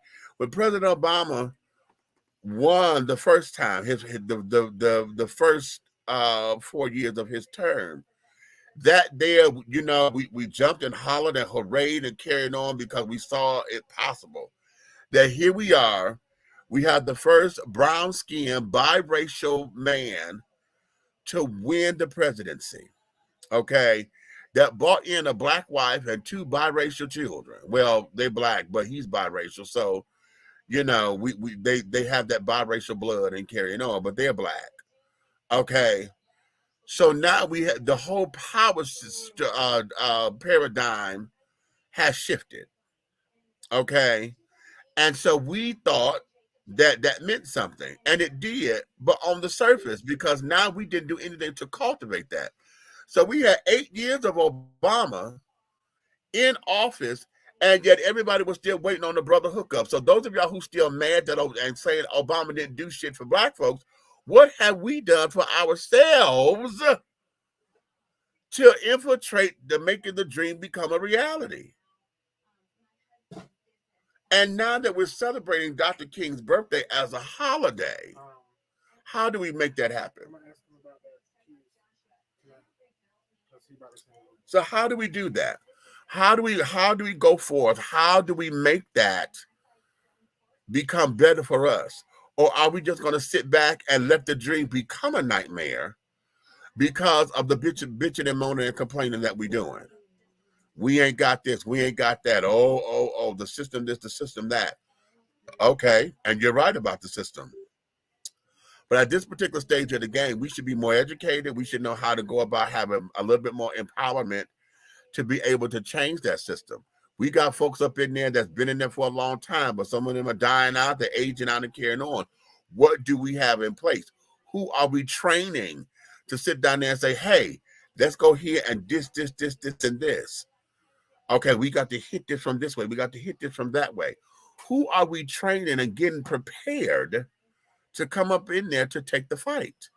To make the dream a reality so we could come out of nightmare status for those who think we're nightmares. How do we go about doing that without making it seem as though it's all about me? Because see, one of the things that we do, we get into this selfish thing and say, oh, well, that ain't got nothing to do with me, so I ain't gonna worry with that. And yes, we have to learn how to pick and choose our battles, but we have to learn how to pick and choose. Some of us, honey, don't choose at all. We just sit up there and say, if it ain't for me, I ain't got nothing to do with me. If it don't make dollars, it don't make sense. Okay. Okay. And you're right, to a point. To a point. Okay. So now what? Huh? So now what? There we go. Let me take a commercial break right here because, yeah, y'all done got quiet on me, honey. Y'all done got quiet. Some of y'all leaving. Oh, y'all done got scared. Don't be scared, honey. No, this ain't about being scared. This ain't about being scared because, see, this here, anything, you know what I noticed? Anytime we get into real talk, a lot of folks like to scare you away from real talk. And that's fine. Okay, for whatever reasons, maybe it's time for y'all to go curl your hair. You're trying to get out to the club or whatever. But anytime we get to talking about real shit, a lot of y'all like to go scramble and scatter and carrying on or thinking as though we talking out the side of our head. These are the kinds of conversations that we must have in order to move forward, particularly for those of y'all who are parents and y'all got little ones running around here. If your aunts and uncles are carrying on, how is it that you're making an impact on those who are coming after you? What is your legacy going to be? Huh? What is your legacy going to be? And this here is what we have to all understand because we're still living off of Dr. King's legacy. How about that? What is your legacy? What did you do to add to this equation? What have you done? What are some of the steps that you have taken to add, to make Martin had a dream. So if Martin had the dream, who got the reality of it? Who came and said, well, this is what the reality of that dream has done for me? My reality is, Martin had the dream and said, we were able to do this. Well, my reality is, I did this. I went to school. I got this. I did this. I opened this school. I opened this job. I opened this business. I employed X amount of people. I taught X amount of people. I have apprenticeship programs. I have this. You hear where I'm going? I have put myself in position to it. I put myself up by my bootstraps and created avenues to do the same for those who come behind me. It wasn't about just me getting the coin and the recognition and this, that, and the other to harbor for myself. That there was my personal glory. But now, in order to get a better glory out of it, in order to touch the lives and to be of service to one another, how did I take and make the dream a reality for somebody else? Because my reality becomes somebody else's dream.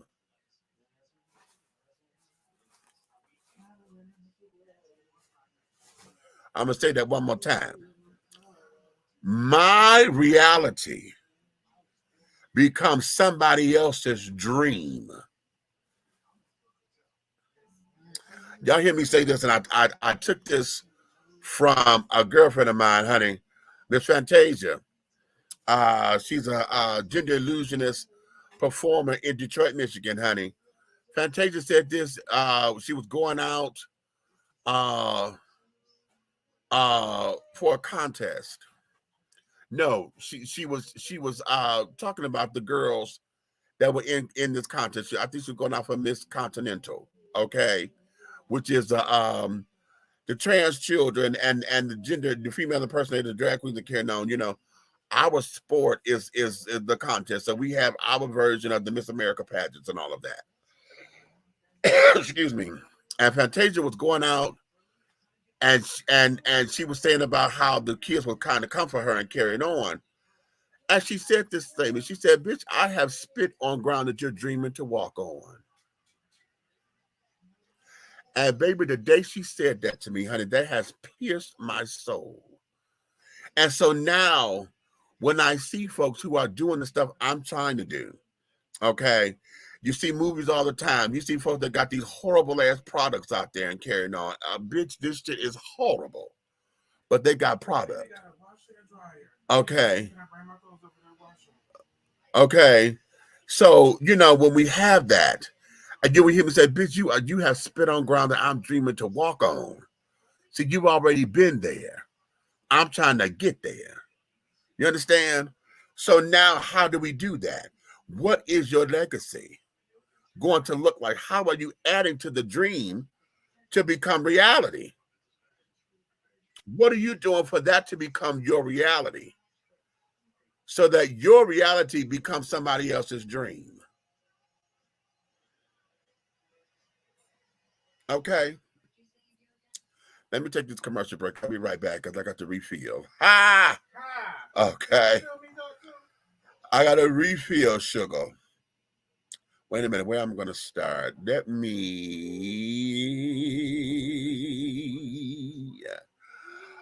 do this. Let me give them a shout out today.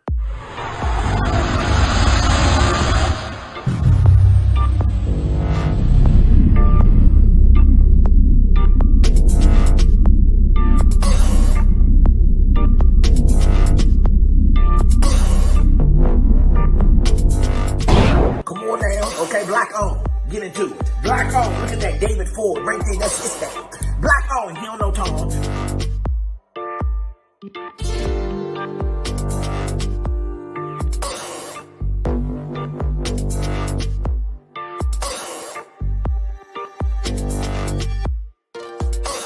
Look at that David Ford, that's his thing. He don't know Tom. Yeah.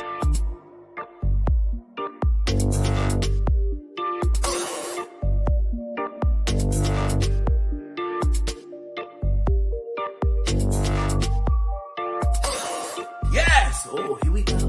Oh, I can't see the demons. I can't see the demons, but I can see the light. We are creating black luxury across this country.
Angelo Ellerby, the Henry Higgins of hip-hop, is the founder, president, and CEO of Double Exposure Media Relations. Double Exposure Media Relations is a full-service public relations, marketing, and artist development firm specializing in publicity, photography, artist promotion and artist development, makeup artistry, event production, and EPK development. Celebrating over 45 years in the industry, Angelo believes that a culture that does not take care of nor respect its artists is a culture that leaves nothing behind to appreciate.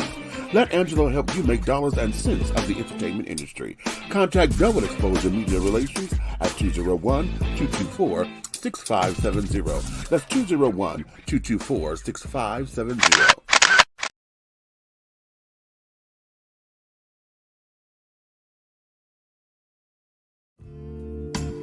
Be bold, be unique, be the tea with a unique body oil fragrance from the Sensuality Fragrance Collection. The Sensuality Collection embodies a unique array of customized original scents created by Big Meech. Indulge yourself in such fragrances as eye candy, foreplay, anticipation, shower fresh, naked beauty, or pay homage to the motherland and choose an oil from our exclusive Wakanda collection. Over 17 different scents that will tantalize your senses. Order yours today. Log on to www.dishingtea.com for more information. Because remember, it's all about the tea. Sensuality, that is.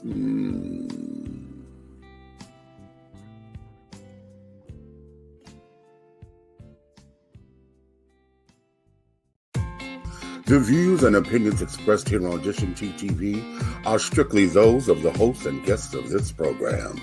They do not reflect the views and opinions or governing actions of any of the sponsors or affiliates of Dishing Tea Entertainment, Artist First Entertainment, Big Guy ENT, Atlanta Hot Radio, Black GDP TV, or Diversity TV. Your viewing and listening discretion is advised. All right, children, we are back. We are back. If you're just tuning in, honey, you're Dishing Tea with Big Meech. Okay, and we are about to go into some of these relationship cards and carrying on, honey. Now, I got date night, relationships, and I got the self-love editions. I got two more. I think I got one or two more packs. I got to get the rest of them so that we can have the complete set. Hopefully, it is my mission to get Mr. Ace Metaphor on the show so we could get down and dirty with him and carrying on, okay?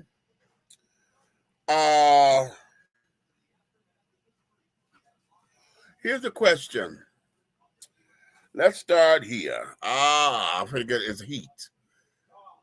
You inquire about the number of sexual partners your significant other has had, and the number is way higher than you expect. Would this change anything? Let's try this one more time. You inquire about the number of sexual partners your significant other has had, and the number is way higher than you expect. Would this change anything? Come on, children. Would it change? Okay. Would it change? Okay, we're going to go here. I'm going to tell y'all my business. Let me give y'all my business, okay? My numbers are very high, okay? My numbers are very high. And my numbers are high because y'all know I make no secret of it that sex is my addiction. And especially during my formative years, coming out, not understanding what the coming out process was and is and carrying on, then getting caught up in trying to validate who I am and, experiencing a lot of low self-esteem issues and carrying on, I found myself addicted to sex, okay? And more so, it's addicted to the power that sex brings, not necessarily the sex of it all. It's just that was my drug of choice, okay? And because I was able to excel in that area, and that's where I got a lot of my power, my accolades. I became one of the beautiful ones. And this is well before I have as much weight as I have on me now, okay? Wait a minute, let me take y'all back to my prom picture. Y'all know I love showing that. Number 1, 2, 3, 4, and 5. However, this is to give y'all an idea of what I looked like at the time, okay? That's me at 17 at 185 pounds when I was graduating high school. Okay. So at that particular time, yes, I was out, open, and I was just starting to get into me. It was right after that I may have gained about 50 pounds. And after having my first boyfriend, that was all in my head because he was the first person to tell me that I was cute and didn't want nothing from it. You know, he liked me and genuinely liked me and walked off. Yeah, damn, he fine. And walked away. You know, like he didn't say shit, you know. I took the bait, and because my friend was about to drive off, I said, bitch, if you don't turn this motherfucking car around, hold up, you know? And so that's how we started talking. And then because of that, not knowing that he was on drugs and carrying on and this, that, and the other, I pushed past all that, thinking that my love for him was going to heal him and get him off the drugs because I love him more than the drugs, but I loved him more than the drugs. He loved the drugs more than me. Okay. And so that's what all that was. And so I let myself become deluded for 3 years. And it was a long distance because we lived 45 minutes away from each other. So it became one of those things, you know what I'm saying? And I let myself there. So after that, sex became my validation point, you know, because hell, I'm like, okay. And everybody who told me that or gave me a compliment or whatever, it was a compliment that said, okay, I want to fuck, right? Oh, you cute, you fine, you this, you that, I like what I see. And you said all that because you were just trying to have a good time, okay? And so that's how my cycle came. And then, of course, arguing with my mom became my trigger. You know, if I knew I was going to get into bad arguments and carrying on, it gave me the say-so to say, fuck this, I'm out. And it gave me my reason to go search for what I wanted to do, okay? Then it became where I got into the whole group thing because a lot of the places that I would go and frequent, you know, we cutting up, honey. We ordering something horrible, okay? In all of the public places and carrying on. So I was a bathroom girl, okay? A public bathroom child, honey, and carrying on. So I was one of those kids who knew where to go after hours and carrying on. We chipped here. We did this. We was in the park. We was, you know, I'm one of those girls. So my numbers are high, okay? And when I did the math, honey, it was ridiculous. It's ridiculous, okay? Because when you're talking about somebody who was having sex with maybe 5 or 6 different people a day for 7 days a week, no, actually it was 5. That's 35 people in the week. Now you do that times 52. Okay, now that's 1 year. Now you do that times 10. Boom. You do the math. Okay. And I said different people. I'm not counting the ones that I've had, you know, that were my regulars. Do the math. So my numbers are quite high. Okay. Would it change anything? Everybody has a past. Everybody has a past. And for me, yes, in this day and age of HIV, AIDS, and now that gonorrhea and syphilis and herpes is still on the rise. Let me tell y'all something that my doctor told me, particularly with Black folks. 50% of Black folks are herpes positive. Or not herpes positive. Let me change that. They have been exposed to the herpes virus. Let me put it that way. Okay. He said because oftentimes, you know, because nobody had outbreaks of this, that, and the other, they don't know it. Okay. I have not. Okay. At least that's what he's telling me. Now, I got to go look at the records. Okay. But he's saying 50% of Black folks have been exposed to the herpes virus. But we, like, again, because we have no breakouts or whatever, we don't realize it. So with that being said, and the way how everything is up and running on these particular things, all I say is be honest with me, because HIV is not a deal breaker for me. Okay. Lying to me is, and then if you're not compliant with your medicines and carrying on, you're not doing your meds and doing your blood work like you're supposed to, then we can't do this, honey, because I need to make sure that I'm protecting both of us. Because I'm cold and pneumonia prone, honey. I'm asthmatic, so shit, I can catch a cold. Please. If the air conditioner is on too damn high when I go to sleep, I wake up with a goddamn cold. Okay? So we have to be mindful of that. So it wouldn't be a deal breaker for me. Okay? Hell, and now here's where I get nasty. Okay? If we talking the right shit, honey, it might be a turn on. Okay, which is, I think for the right person, it wouldn't matter. I've heard the school of thought that some men believe that women shouldn't have a high body count if they expect to be married or to be in a serious situation. And you know what, Princess? I'm going to leave that comment up there because, you know, we've heard that same school of thought, right? But let me tell you how asinine that damn statement is. Because men are dumb. Men are dumb and fucking stupid. Because women wouldn't have the high body count if they wasn't sharing the same motherfucking man. Or if there were not men out there trying to do the, ooh, baby, baby, please, baby, please, baby, please. Okay? Well, you don't want women to have a high body count, but that's because that's a man's ego.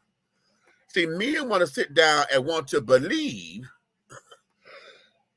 they are God's gift to every motherfucking thing, and that your dick is supposed to be the catch me out, and she ain't supposed to want nobody but yours, not realizing that she got a past.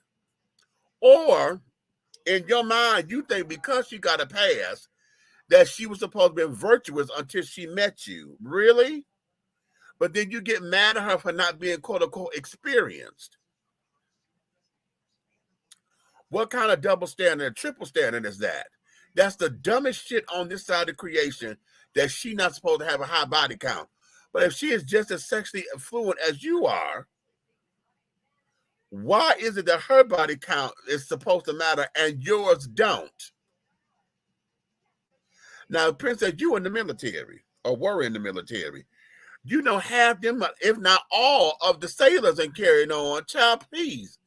That's why we call it got a lover on every port, because every time you land, there's somebody different. So why in the hell would it not be for somebody who is human and sexually active? Okay, ain't that the dumbest thing? That's just the dumbest thing. That's just dumb. Dumb, dumb, dumb, dumb, dumb, stupid, silly. Okay. All right. All right, let's go to the next card. Anybody else got something to say on that one? Here's one. This one says, in what ways are you actively guarding your heart? And are these ways healthy? In what ways are you guarding your heart? And are these ways healthy? Oh, now that's a question right there. You know what? I'm still learning how to guard my heart. And I say that because, again, going back to the relationship I was just telling y'all about, Michael, I have based a lot of my relationship experiences, and I've not been in many relationships. I had a lot of fucking going on, but not in relationships. But I have guarded myself because I don't want to be hurt like that again. But the hurt, I had to realize the hurt that I experienced came from me. I did that to myself because I refused to take a look at the signs. I refused to take the rose-colored glasses off. I stayed way longer than I should, trying to give him the benefit of the doubt, thinking that it was going to be this, it was going to be that, taking him at face value, you know. So guarding my heart has been about trying not to have pain and suffering come on me in the idea of what it is. But at the same time, honey, what it is I think that I'm doing now is I protect myself from going too far. And here's the other thing to that. In trying to protect myself, I have always come into the friend category or family member. Okay. So I can go on dates and carry on, which is something that's relatively new for me. Dating, really going out on a date. I did not learn that until I came here to Atlanta almost 16 years ago. Okay, to where I could actually go out with someone and I'm not looking for sex and carrying on because well, I know this is across the board, but I know with alphabet children, honey, to say date mean fuck. Oh, I got a date tonight. Oh, that means you're going to get you a piece. Okay, that's how most of us work. Okay, as opposed to say I have a date and we're just going out to go hang out and going to the movies or whatever it is that we're doing. See, during my teenage years, the girl that was in my prom picture, we dated all the time because we would go to the movies every weekend and carrying on, but we wasn't in relationship with each other. But it was a date. I buy popcorn and this, that, and the other, that whole kind of thing. And, but it was platonic, but it was dating. And that's what folks don't get. It's about establishing the companionship and whatever, and then seeing where it's going to go. It's the art form of intimacy and companionship. Okay. But here, I've learned how to go out on dates and not to expect anything other than just stay in the moment. If we're going out to dinner and carrying on, I learned this from my mama. My mama told me, honey, if a man is picking up the check, child, if he tells you to get whatever it is that you want, you always look at what he's ordering. Most of the time, men will tell you to order first. So what you do is you go midway. You don't get nothing too cheap to where you're going to sit down there and still be hungry all night because you're lying. And you don't go for the most expensive because that says you're a gold digger. What you do is you stay right there in the middle. Okay, you stay right there in the middle. Okay. And that way, everything is safe.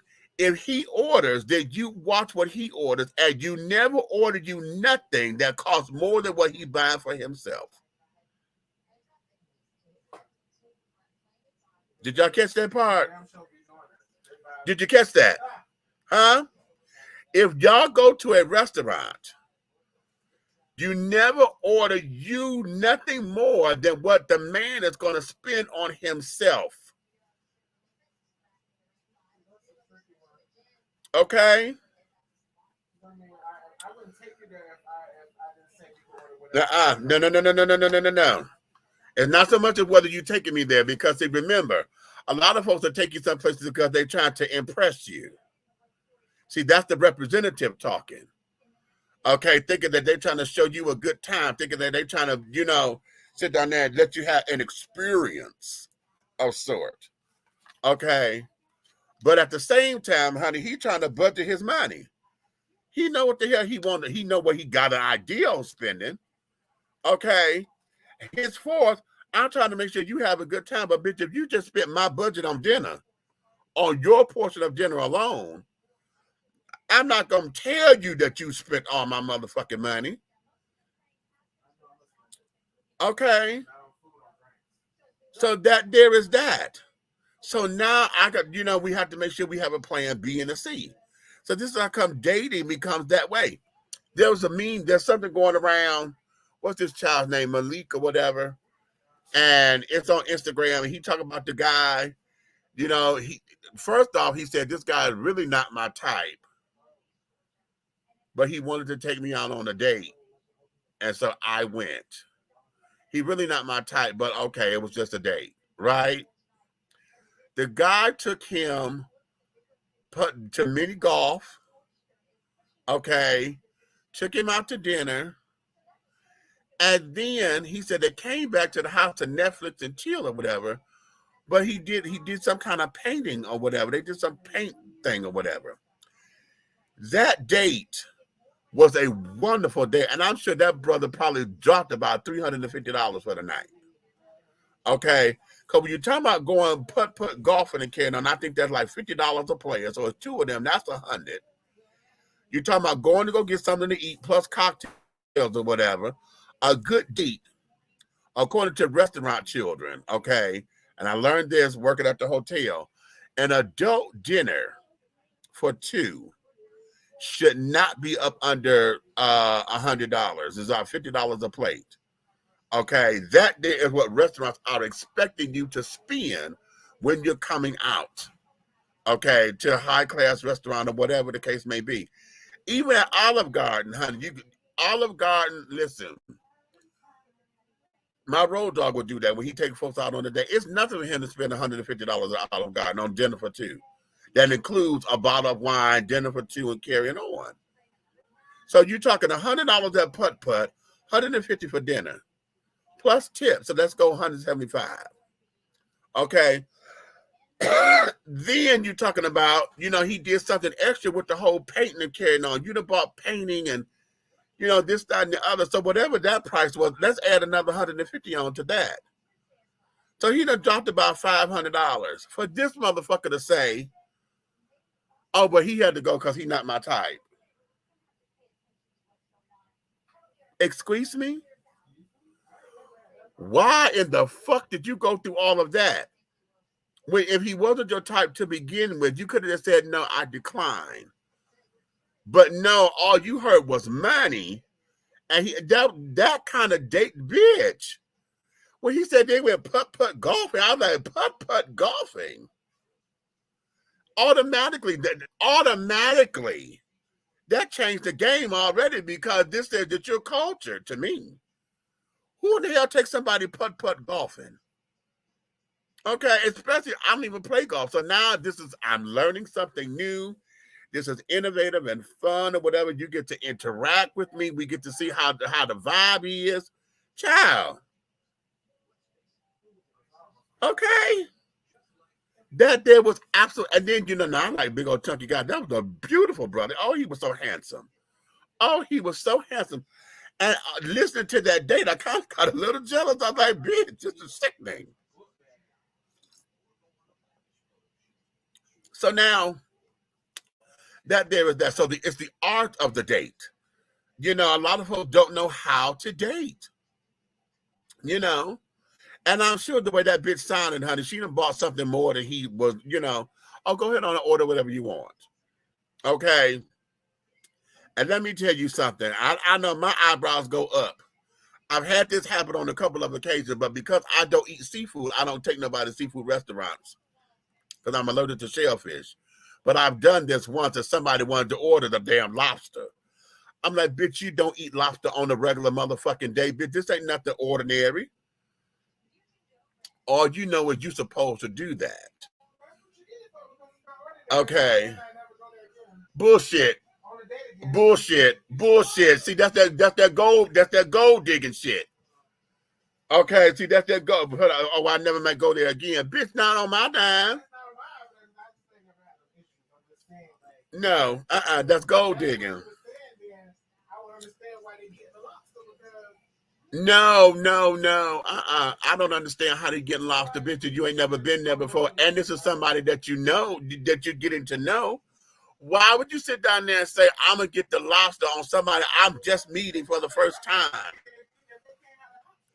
No. See, a lot of the times, folks don't know how to play the motherfucking game. My granddaughter said, well, why would you take me to that restaurant if you didn't want me to have that option? I took you to this restaurant because of the restaurant. You getting a kid's meal. You're not getting nothing off the regular meal. Like, what the hell? What it is. Here's where it is. Because see, if you don't understand the game and how this is taught or how this should be, then this is how come dating doesn't work. Because oftentimes those kind of things become a test to see if you're somebody long term or not. If the first time that we're meeting and the first thing that you don't know shit about me, my finances, and you didn't even ask me what the fuck it is I do for a living yet. But the first thing you do is order lobster and steak because you want, bitch, Huh? So we're definitely not going to be on that type of date if I first met. Exactly. But if I'm fucking you on regular and that pussy real good. Wait a minute. Hold on. You still fucking on the regular. See, that's a whole different thing. Right, but I'm not going to take nobody just on no first date to no restaurant. I don't even really know you because I might not like you and walk up. And boom. But those kind of dates, those become the tests. Right. Those become the tests.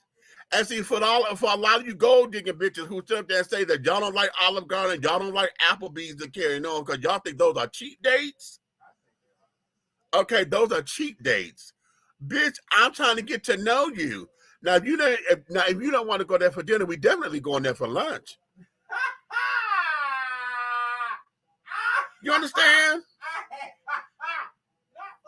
Lunch, bitch. But lunch. Bitch, we'll get a 2 for $20 all motherfucking day for lunch, bitch. Okay. Okay, since I'm trying to get to know you, this is an icebreaker. What the fuck are we doing? So you could get all in my pockets and because see, this is how I get upset. Now my roads are A and B. I did this for him a couple of years ago because I told him for his 50th birthday, I didn't want him to spend no money. I surprised him. I went to New York and I took him out for the weekend. Okay. I stayed there for the entire weekend. I said, you're not spending a dime. Okay. I wanted to shower him the way how he showered other people because that's just my baby. That's my baby daddy. Y'all know that, right? Baby, when I tell you I got mad. And I'm going to tell you what, I got mad on the last thing that we did because I took him to the movies that Sunday. And going to the movies, honey, in New York City, that was already, it was $30 just to get 2 motherfucking tickets. I was like, and that was a matinee. I'm like, what the fuck is $30? Bitch, my heart dropped because I was, we here for the matinee. I'm thinking, okay, we're going to spend about $20 because the tickets it's an $8-10 ticket for the matinees, right? This bitch told me $30 and then I still had to buy popcorn and shit. What I thought was going to mean maybe a $35 movie date for the afternoon show turned out to be $65 motherfucking dollars. Bitch, I got mad as hell. And we not fucking squeeze me? No, dear. That's not why I took him. We had a good time. I'm explaining why I got mad. Okay. Because I was not expecting the matinee to be that much money. Okay. Mind you, like I said, I'm being him for the weekend because I'm treating him the way he treats those who he dating, carrying on and take out. It was his birthday. But I got pissed because I didn't realize that this is the kind of money this boy spends. And then when he gets upset because he done found somebody that maybe don't, they're supposed to have a sexual relationship, but they didn't want to put out or whatever. I get it. I got it that day. Bitch, I was mad as hell. I got mad as hell because I was like, what the fuck is this? All of this money and mind you, I want y'all to hear me clearly. This is what I'm talking about when I'm saying dating. Because dating is just that. We're trying to spend time and this, that, and the other. I'm not supposed to always take you to these places where I'm trying to impress you and this, that, and the other. This is us spending time. You understand? To get to know one another and carrying on. But I got that. I got mad because I'm like, we not fucking. Bitch, do you realize the kind of money that I'm dropping? The kind of money that I just dropped. This is how come for those of y'all who don't make the second date or whatever, this is why. This is why I'm saying on the first date, bitch, you don't even know shit about me. And you go for the lobster and steak, the surf and turf. That's $65 to $150 a plate or whatever. Because oftentimes when you do seafood or whatever, that's at market price. Okay. And then, of course, we're having cocktails. And then you want to order the $15, $16 cocktail, bitch. And then you want 2 of them. Okay. Yeah. I'm racking all that up so I can say, okay. That sounds like your daughter. Because now you want to sit down here and act like you high maintenance or act like you just on the free ride. Okay.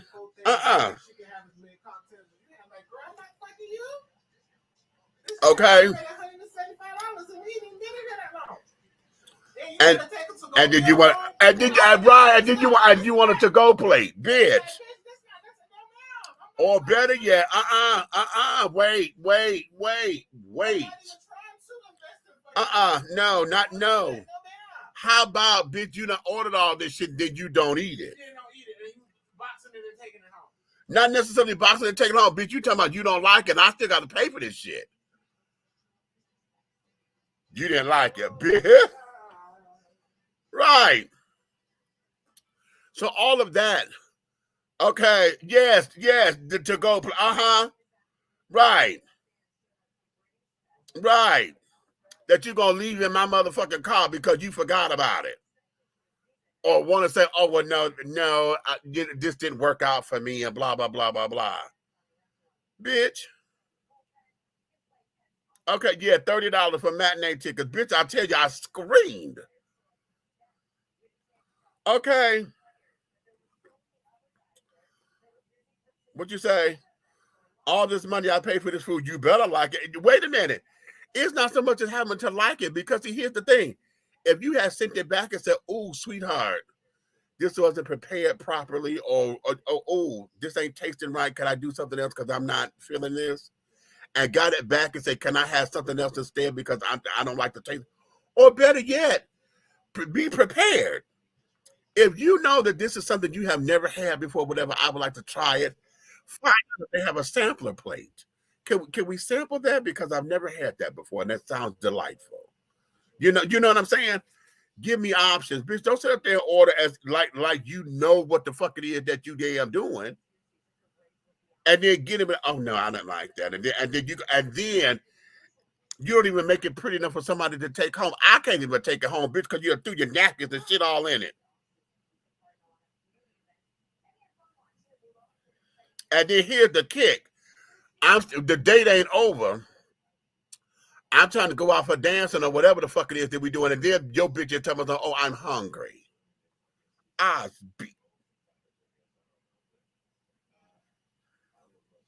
You wouldn't be had you ate.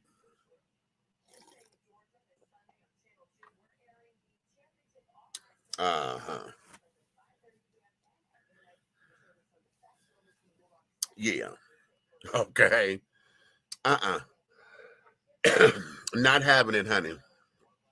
Not having it. But these are the things that we do as people. So if we don't know how to date, or we use the date as we supposed to use the date as the barometer, but at the same time, a lot of us don't look at what the barometer is. You know, we caught up in the kind of car they drive. We caught up in, their appearance. We're caught up in this, that, and the other. And then we're caught up in entitlement because you think you're supposed to get this, and this, simply because you're breathing. Okay. And just because you breathe don't mean shit to me, honey, because you have not given me anything else other than your stank ass breath to inhale. Hello. Yeah. Okay. Wow. That got kind of deep with that question, didn't it? Let me do one more before I let y'all go. Because I'm doing all questions from all the cards. Okay, all the little decks. Oh,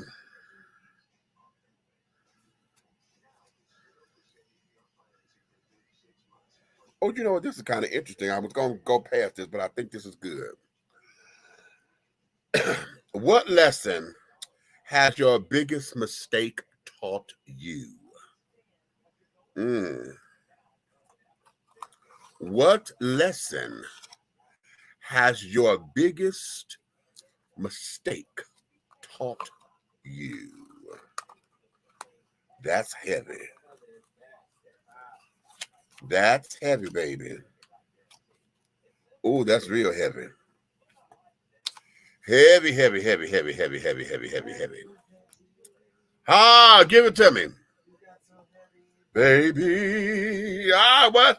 Heavy. Come on, give it to me. Yeah. Okay. Let's see. My biggest mistake. I don't even know if I had them in any kind of chronological order as far as what the biggest is. I would say this. professionally, I did something on the job that was a teaching moment.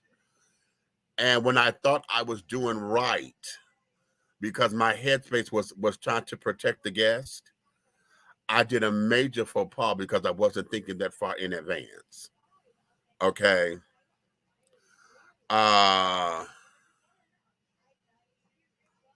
Okay, wait a minute. William, what you say? Never get married until you're ready was my biggest mistake. Wow. Okay. I did something on the job. We had a lady in the hotel. This is when I was working for the Western Atlanta Airport.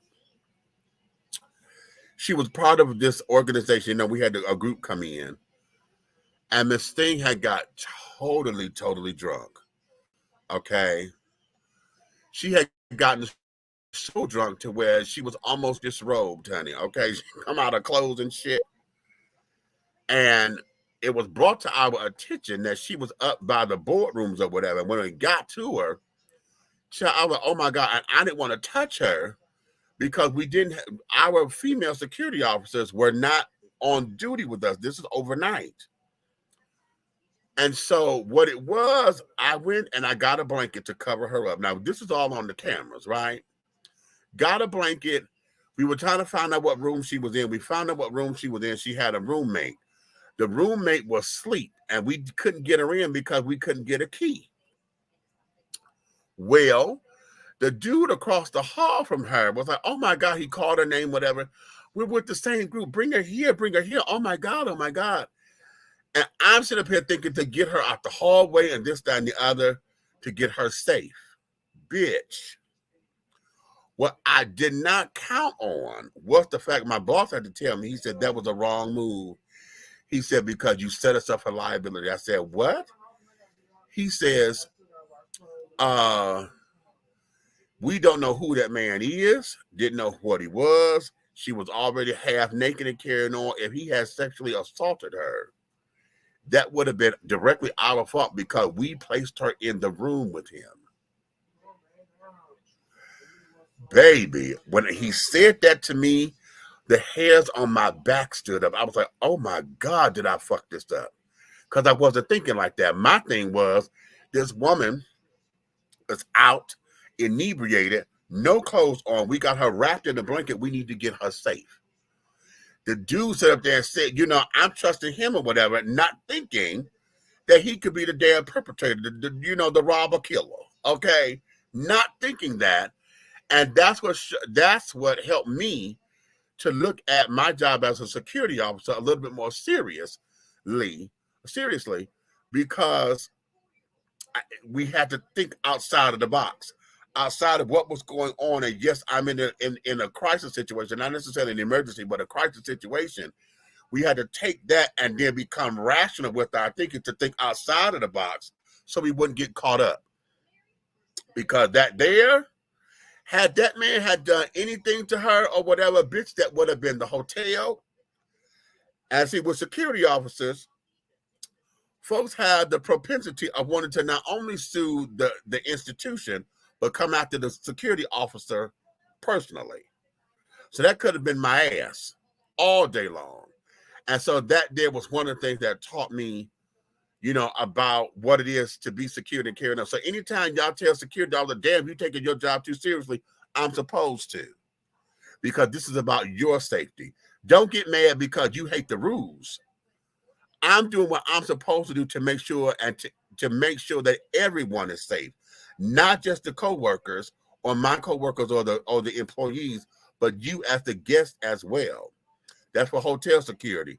If I'm in a retail space or somewhere where I'm doing crowd control, I have to make sure that you are okay. So yes, I may be a little firm with here and there, but don't get mad at me and tell me I'm taking my job too fucking seriously, bitch, because if I wasn't, then you get upset about that. Where's security? All y'all doing is standing around here on your phone. You ain't doing your goddamn job. You ain't gonna have it both ways, bitch. Ha. Okay. So let's see. Anybody else going to comment on that particular question? What you say, Princess? Ooh, that's a good one. Okay. Yes. Okay. So yes. So all right. That's really good. Really good. So okay, I'm gonna sit back here and take. Oh, it's still early. Good. I'm gonna take my time, y'all. I'm gonna sit back down here. I'm gonna get into my world. I'm gonna go back to this Netflix thing. I want y'all to go and watch this on Netflix. It's called "Is That Black Enough for You?" It is about the evolution of Black cinema, okay, and how a certain decade of time changed cinema forever, okay. And that era was between 1968 to 1980, up in there when we had the explosion of Black exploitation and carrying on. I got to get into it to really get into it. So we're going to do that right now. I encourage you all to go do the same, and then let's talk about it again soon, okay? So on that note, babies, you may finish all of your crumpets, my darling, because the tea has been dished.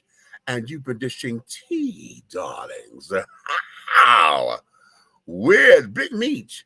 And the big guy ally over there, honey, that was Big Red Fella, and AKA Minister Hayes. Okay, he has a couple of hats that he's putting on and things of that nature. And in the absence of Aunt Nikki, who's still up in Philly at American Airlines, honey, doing her thing, she's going to be back soon. We thank you all for your love and your support, honey. If you like us like you do, and if you love us, baby, tell all of your fans, your friends and your fans, your friends and your family, honey, to come on in to like, subscribe, share on whichever platform that you're watching us on, or all the platforms, honey. We're Facebook, LinkedIn, YouTube. I'm trying to get it synced up to where we can go on IG as well. I need another camera so that, see, they'll be able to see me, but they won't be able to see the screen for everybody else on here. So I got to get my sound and stuff together to where when I'm going live, they can hear everything while they're seeing me. Okay. So we're going to get all that together. We got some things coming down the road, honey. I'm excited about 2023. As y'all know, my motto is, honey, making my dreams a reality in 2023. Okay. So yes, if you like us and love us, like, subscribe, and share. If you hate us or think we full of shit or whatever other negativity that you may spew from your lips, honey, you can tell all of your motherfucking enemies to like, subscribe, and to share, okay? Because I want you to understand that everything that we are doing over here at 3 the Hard Way, the Syndicate, darling, everything that we're doing in any way, shape, style, form, or fashion, or color will move forward. Okay. Again, you may finish all of your crumpets because the tea has been dished, and you've been dishing tea, darlings, with Big Meech. Until the next time, my darling, we say good night to you, and woohoo!